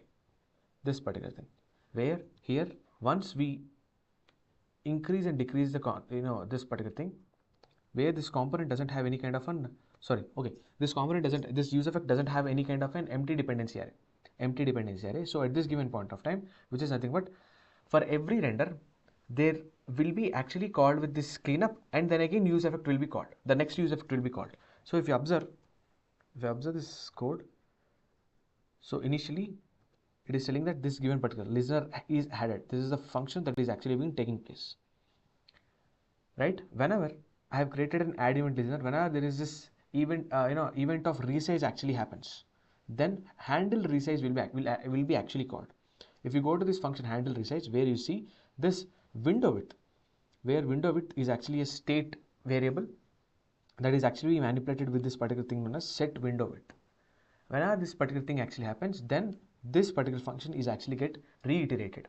Rendering actually happens, then this particular use effect will be called. So, which is nothing but, I'll say instead I'll try to write a simple code. Console.log, I'll say rendered. Go it, run the code. You'll see that rendered actually happens, which is nothing but first the rendering actually happens, then after whenever there is a render actually happens, then this use effect hook is actually calling this given function. That's why we'll see listener added. Whenever there is a rechange or resize, this event actually happens inside this function, then it will be called by this given particular function. So here I have added an event listener on this given particular window. On this given entire window is nothing but this entire screen object. On that we have added an event listener, that if this given entire screen window, if someone is actually resizing it, call this given handle resize function. So this handle resize function, where we are actually manipulating this window object using this particular thing known as set window width. If you observe, this window width actually having the initial value of window.inner width. If you go back, initially the window width is actually, or this window width, the state variable here, the window width is actually having the value of 760. But once there is this resize event actually happens, then we are actually manipulating this window width state variable using this set window width function itself. So if you see, if there is a small change, you will see that every time the rendering actually happens, because see, here we are manipulating the state variable window width. Whenever there is a state variable manipulated, then the render actually happens. After rendering, what it is observed, cleanup is actually has been taking place. After that cleanup, then only the next this particular thing go down. The next use effect is actually called. Which is nothing but, once this resize actually happens, we actually manipulate this thing of state variable. Again, render actually happens. After rendering, then we are at that point of time, we wait for this use effect thing that needs to be taking place. If I say for the same thing,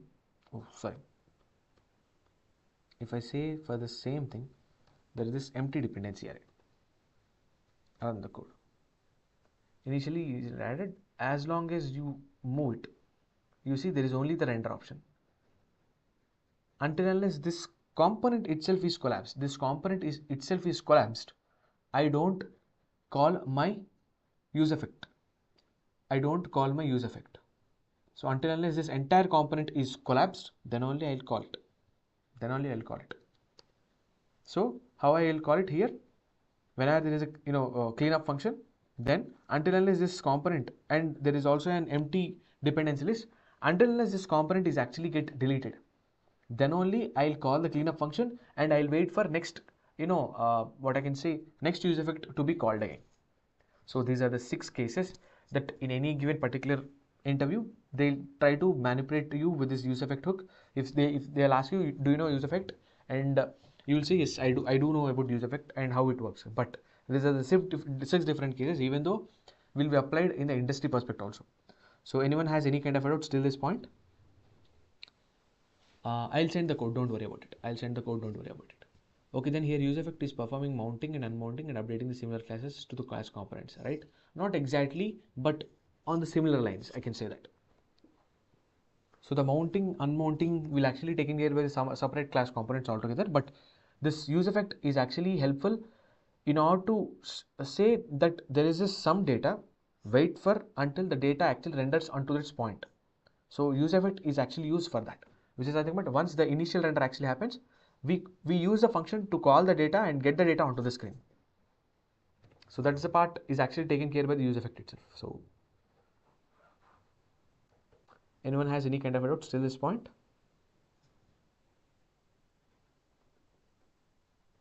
Anyone has any kind of a doubt? If anyone has any kind of a doubt, you can ask me.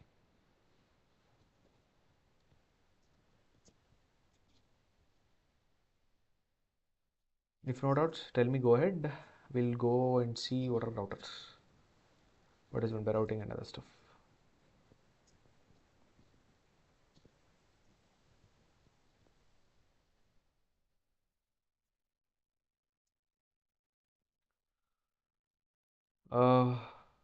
Everyone,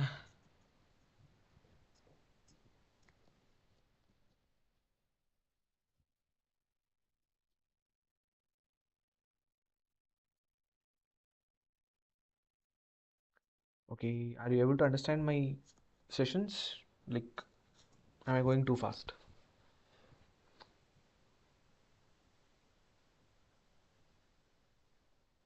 Are the sessions useful? Like,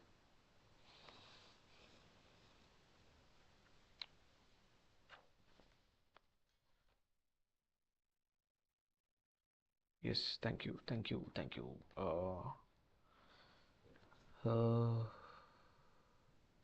any kind of doubts or just go ahead?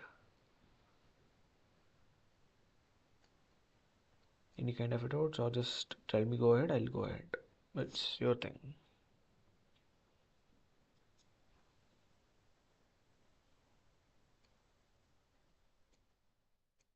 Thank you, see. So if you have any kind of doubts, ask me. Otherwise, you tell me go ahead. I'll go ahead and we'll start routers. We'll start the routers part.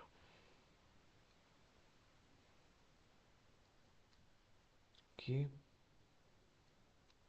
Go ahead. Yes, fine. I'll go ahead. So what's the time? Okay.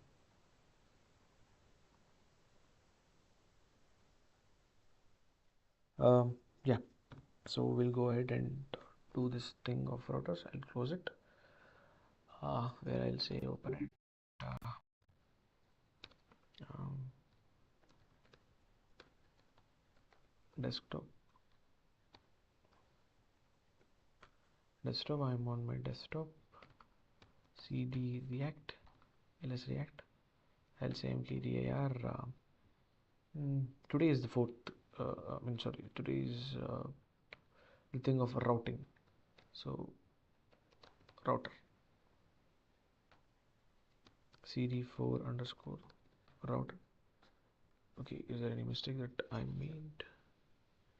Okay, router. I'll say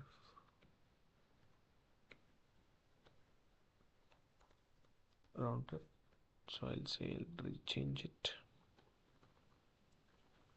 Router to 4 under say routing cd4 underscore. So routing is not routing, it's routing. Yes, clear. So I'll open it. This in this thing. Router, close it. I'll open this terminal itself altogether here. I'll say yep, npm create waitlist latest. I'll name the project name to be routing. Oh, sorry, create waitlist. I'll say routing, which I'll say React, and select the JavaScript thing, and I'll say cd routing clear. I'll say npm install. The files need to be installed inside of it.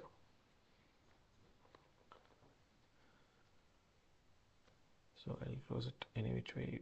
I'll close this also. Let it install. We have this one concept of routing, but yes, I'll say npm sorry, npm run dev. Let's see whether our code is actually working or not.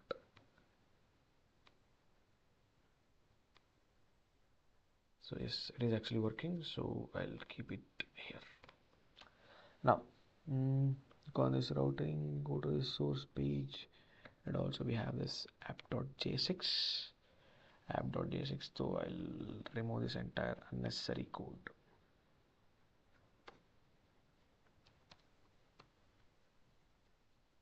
Where instead I'll say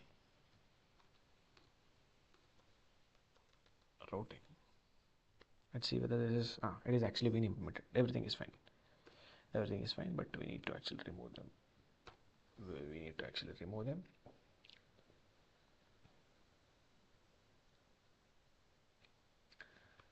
This thing of strict mode and everything is stuff. I think first we need to actually learn the concept. Okay, first let's try to install npm. Okay, I'll install it. So npm install react router dom. Install this given particular packages. Yes, react router dom is actually helpful to create routes, but let's try to understand why does this routing concept actually is needed. So let's go back to this particular thing of linkedin.com. But before understanding or before going ahead and understanding the router concept itself, let's say we have this particular one thing where this is our front end.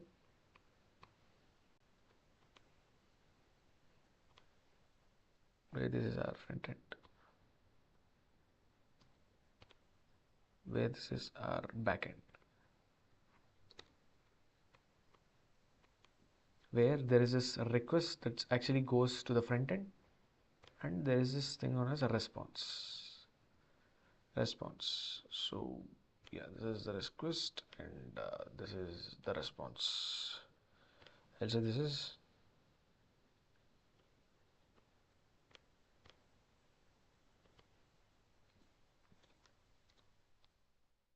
a request and this is response. So this is the thing that actually there is a communication between front end and back end, where front end requests something from back end and back end actually responds to it. This is the whole thing that actually happens. But now let's try to understand this one concept of routing. Why does we do require routing?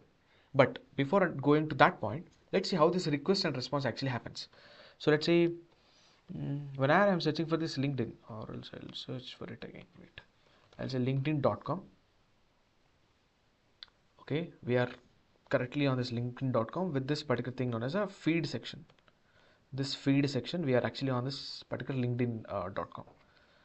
Similarly, if you observe this particular thing, what exactly is happening is that I can say that when request is made,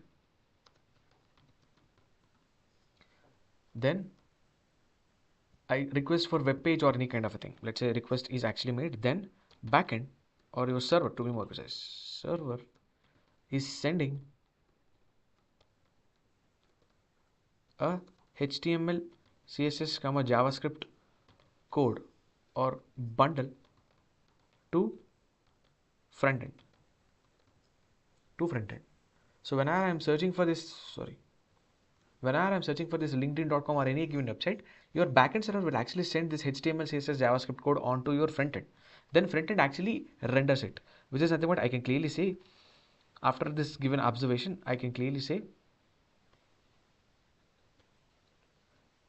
after this given particular observation, I can clearly say that when there is a request and the response would be actually your UI plus data.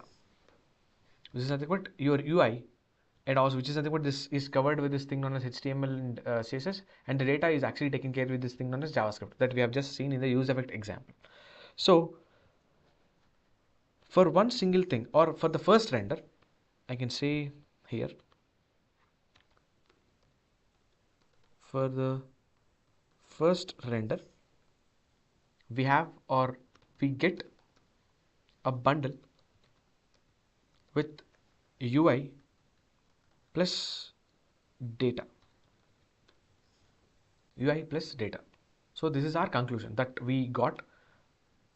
Wait a minute. This is the conclusion that I got. For the first render, which is nothing but when I am searching for LinkedIn.com, the backend server of the LinkedIn is actually sending me this UI components and also the data components. But let's try to understand this, one single application a bit more, because we know that React actually is used to create single page applications, which is nothing but, let's say I'm on this current feed page, of this LinkedIn. Whenever if I click on this My Network, you see the page is not reloading. Take the example of Amazon. Again. Let's say there is a sale is going on. Let's say I'll click on this thing. You'll see again the page is actually reloading. Page itself is actually reloading. Okay, I'll just click on this one plus node. New tab is actually loaded and again is loading. And inside this one plus thing, I click on the same thing. You'll see again the entire page is actually loading. Observe this particular thing. Click on it. You will see this entire new component has been opened, but feel free on the same page if I open the same thing. Again, entire page is actually getting loaded to render this thing. But in LinkedIn, whenever I click onto this jobs, you will see that there is no reload of the page. No reload of the page is actually happening. Data on the page is actually changing, but that is entirely different from reloading entire page. Click. If I say click on this feed, you will see content on the screen is changing. Simple content and some UI components and structure is actually changing, but page is not entirely reloading. But in the case of Amazon, we can clearly see entire UI and data or entire page is actually loading, which is meant that whenever there is a render actually happening in the Amazon page, every time the UI and data is actually coming from backend and just filling out on your particular server, or sorry, on your front end. But coming to this React application like LinkedIn, if you say whenever you are just going out from one component to other component, there is no reload. Of the page is actually happening. See, observe it. There is no reload. The content is actually changing, which is nothing but in React or in SPA, single page applications to be more precise, no reload should take place. Why? Because as reload means simple concept, getting both UI plus data from the backend. Wait a minute.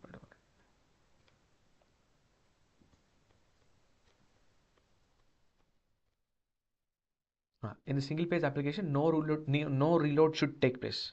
As reloading itself means we are getting the UI part and data part from the backend, and again we are rendering it onto the front page of this thing. So this is very costly operation. That's why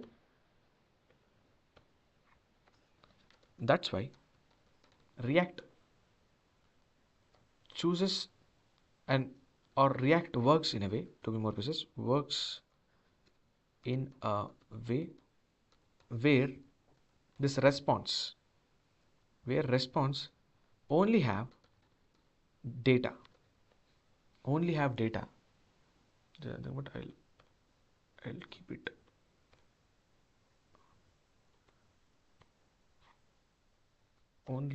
Response only have data coming from server. That's it. Simple. Because this actually reduces a load on this particular, this request and response between the APIs. So here request and response actually happens through this thing known as APIs, right? So similarly, whenever we are telling this SPA, no reload should happen in this SPA, because getting all the UI and data from the backend server and posting it or rendering it on the screen is actually very expensive task. But React doesn't or cannot afford it because it's a single page application. It's not a multi-page application. So that's why every time there is a reload, every time there is this change actually happens, like from home, you see the data is actually getting changed. The data is only the thing that is actually getting changed. But what about UI? Sir, if you observe, if I click on this job, here I have this UI in this given particular structure.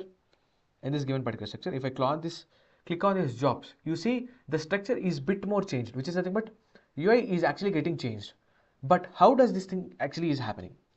Let's try to understand that particular thing.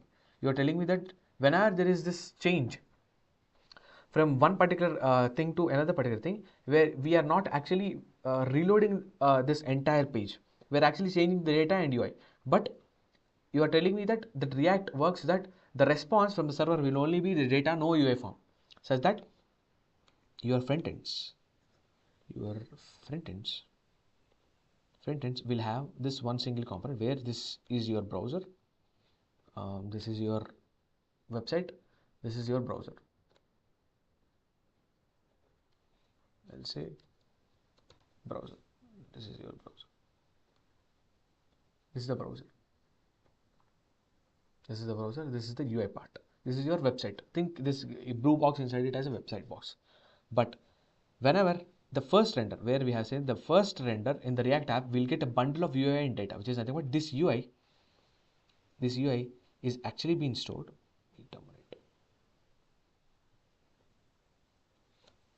Here I'll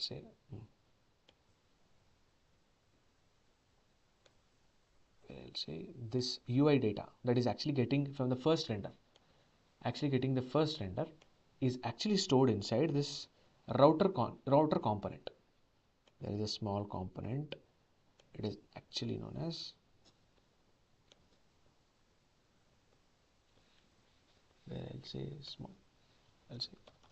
router. So similarly, these things. So whenever you are getting this particular page altogether, this web page from the server. So similarly, we have this thing. So paste it here. This is the router page. Where this router actually stores your UI thing.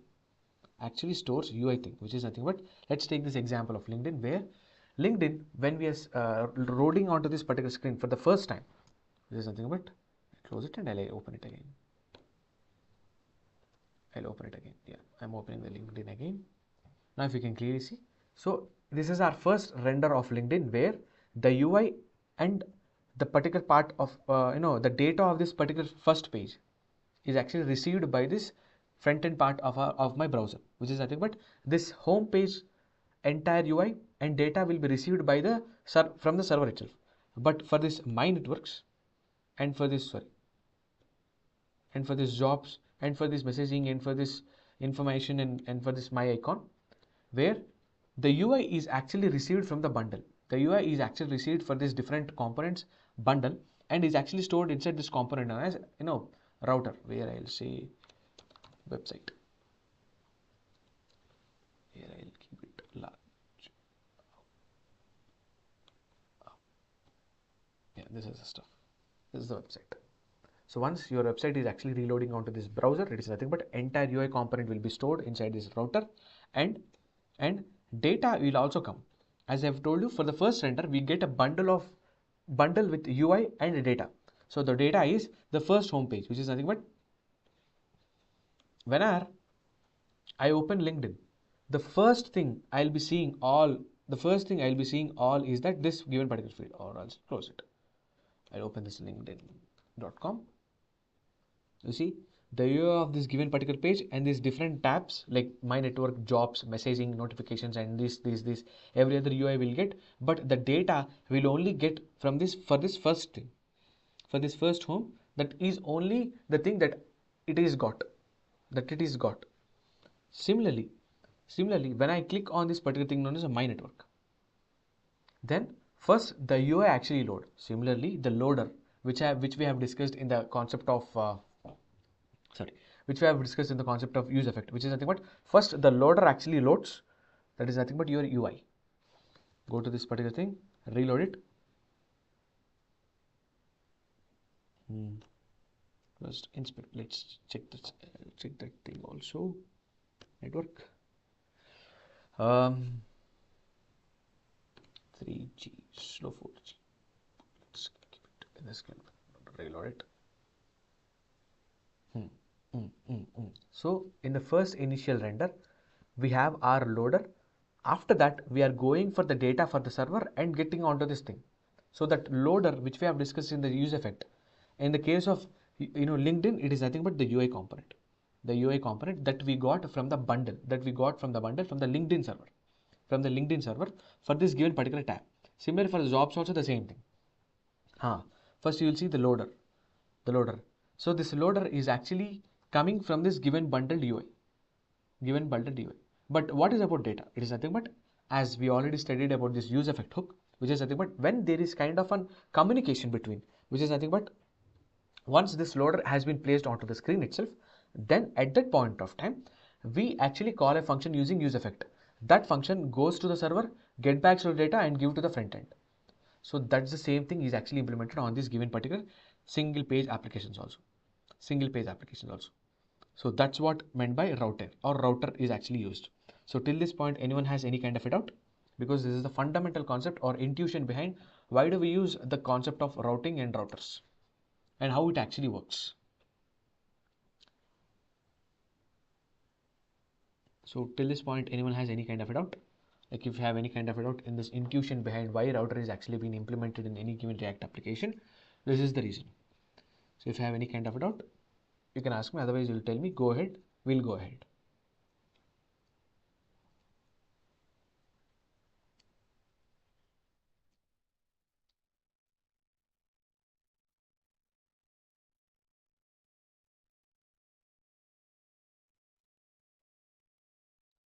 Go ahead. Tell me yes sir, go ahead, I'll go ahead.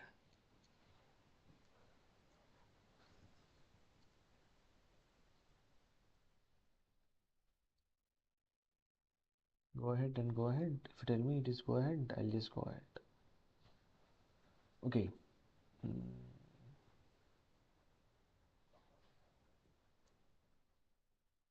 Go ahead. Fine. So in order to apply this routing concept, we actually change a few of the things. Let's say, what is this app.j6? Okay, remove it. By the way, don't require it. Don't require it. So remove it. No problem. Let's try to create this one single component altogether in this given application. Let's say I'll create file thing known as components, and in which I'll say I'll create one file routing.j6. So in this thing I'll say rfc, we have our routing div element and we import it here. I'll say the first thing is this particular stuff, import routing,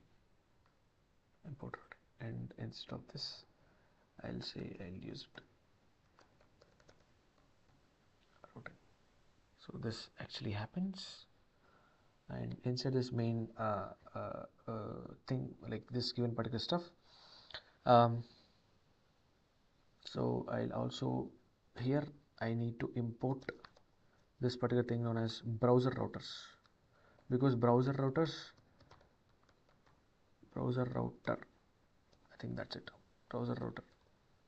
This is actually the responsible thing that we have just installed. Previously we have just installed this npm install react router DOM. This entire routing is actually maintained by that given particular package. So from that package I am actually getting browser router.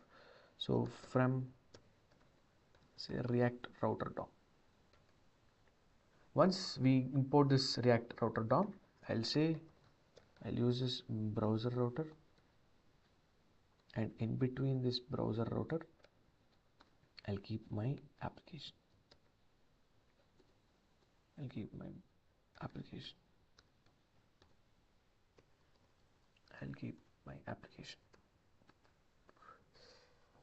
So routing is actually working. Yes, now routing is actually working. So yeah, now let's go to our routing.js and let's try to see how can we implement this concept of routing itself.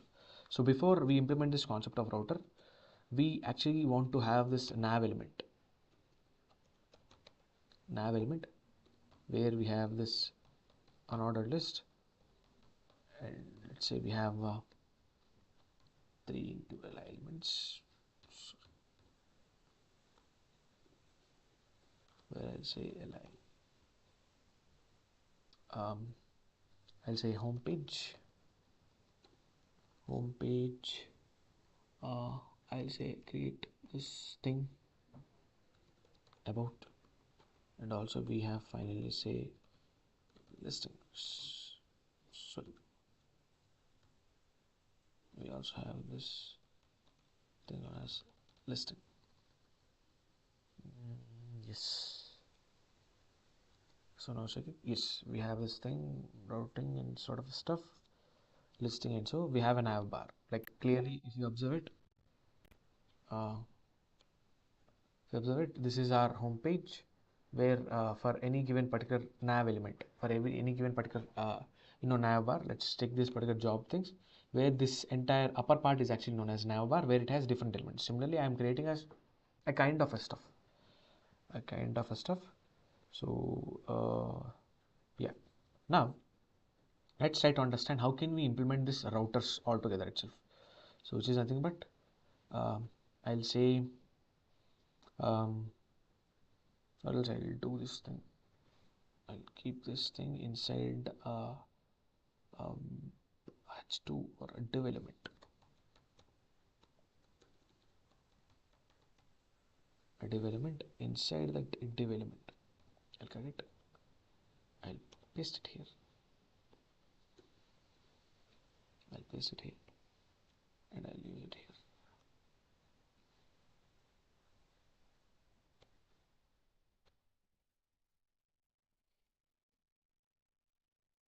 It is div element, and inside it I'll say H2 element. I'll say routing example. And now let's see how do we implement these routers or this routing kind of a stuff, where I'll say before this, so we need to actually implement two important things. We'll say import this thing, function import this route. I think it is routes, comma route from React router DOM. So we do require these two things whenever we need to create any kind of a route. So for which I'll say that I'll use this routes, and inside of it I'll create a route element, where in between we have this one element where I'll say this thing actually known as path. But before going to the path, let's say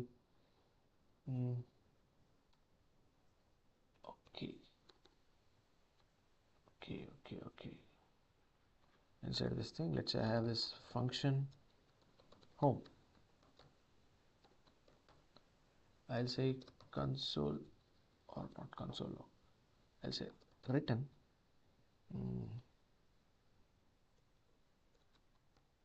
or I'll say h3 element. H3 element home page. So I use this thing component here for this route. I'll say I'll mention the path, that whenever there is this particular thing happens with this thing known as /home, I just want to display this given particular element. So how do I display this given particular element? So here home is actually a component, so I'll create home, which is nothing but, let's try to understand how this thing actually works. Let's say I'm currently on this given page, on this given URL. If it says /home is actually been typed and clicked, now you can clearly see I'm actually on home page. Similarly, I'll create this same kind of components, the similar kind of components for about also. About, I'll say wait, this is about section, and similarly we have a thing about home and listing. So listings page, listings page. I have these three elements. Similarly, we can create many of these route elements, which is nothing but, I'll create, instead of home I'll say about. If there is this about in the URL, then I just want to say go for this thing known as about element itself. So about. Similarly, we have this route, sorry, I'll say path should be actually equals to, if someone search for this list in the URL itself, then I just want this element to be showcased. What is that element? Listings. This is the thing that I want to show. So here path is actually nothing but whatever that is actually present here. Let's say here we have our home, that's why home page is actually opening. Let's say if I say of about, enter, you'll see we are on this about section. Similarly, if I say this particular thing known as, sorry, list. Okay, what's path name? List, not list, but lists. Yes, we are on the listing page. So this is how we have created this route path altogether. So there are around 5 types of routing actually takes place, which is nothing but the routing which you have seen clearly, and the second thing is the template format of routing, which is nothing but um, routing to this particular what I can say, dynamic routing. To be more precise, template routing is actually known as dynamic routing. So whenever there is this particular almost LNG, let's say I am currently on my jobs thing, whenever I go home, automatically this thing actually is changed to feed. If I go to jobs again, see the URL is automatically get changed. So this route, whenever we're clicking on these respective icons, the URL or the route is actually being dynamically added by the browser itself. So that is actually known as template routing or dynamic routing. The third thing is nested routing, and the fourth thing is redirecting routing, and the fifth thing is custom routing. So these are the different types, but till this point we have seen the first type of this entire routing concept. So that's all about till this session. We'll see what are the different types of routes that are actually present, and also tomorrow's session we also implement or we'll start our project. Today I thought of starting the project, but it's already around 2.5 hours. It's already around 2.5 hours. So yeah, but anyway, I'll complete the last thing also. Let's say if someone, if someone goes to this particular thing and instead of list, if they type XYZ, if I type XYZ, nothing is actually happening. But there is this one thing known as route path. I'll say if it is of star, then I'll say element that needs to, wait a minute, what is this error?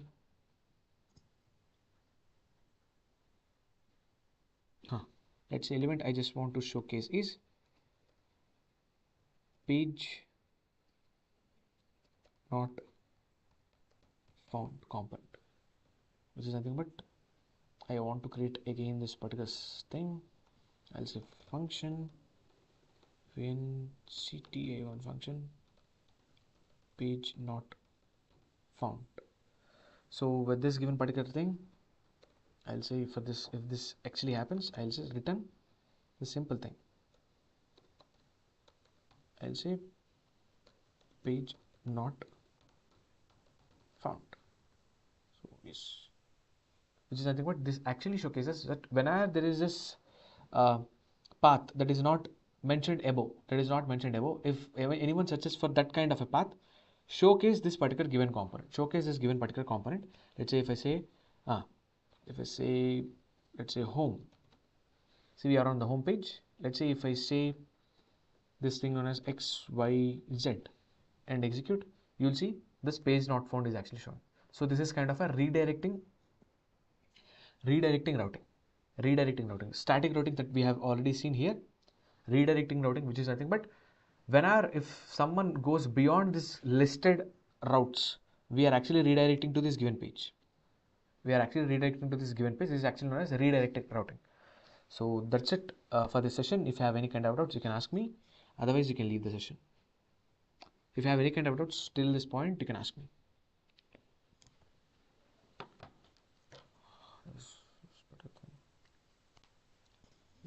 In React, name of process is routing.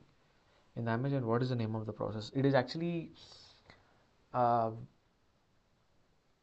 okay, process of routing.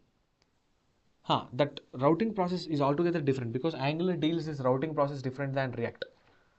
So I don't remember that name exactly. I have to check with that thing. But routing concept actually works differently in Angular projects and React project. React is more of single paged application focused. So we actually deal those kinds in that manner.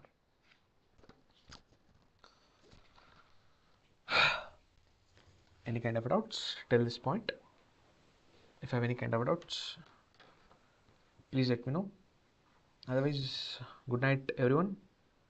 We'll meet in tomorrow's session. Tomorrow we'll see what are the different other 3 types of routings, how do we implement it, and we also see how do we start our project, and we also implement few things like searching and filtering and other stuff. We'll see it, how do we do it, we'll see it. Yeah, if you have any kind of a doubt you can ask me, otherwise you can leave the session. It's already been 9:40. It's to be around 9:40.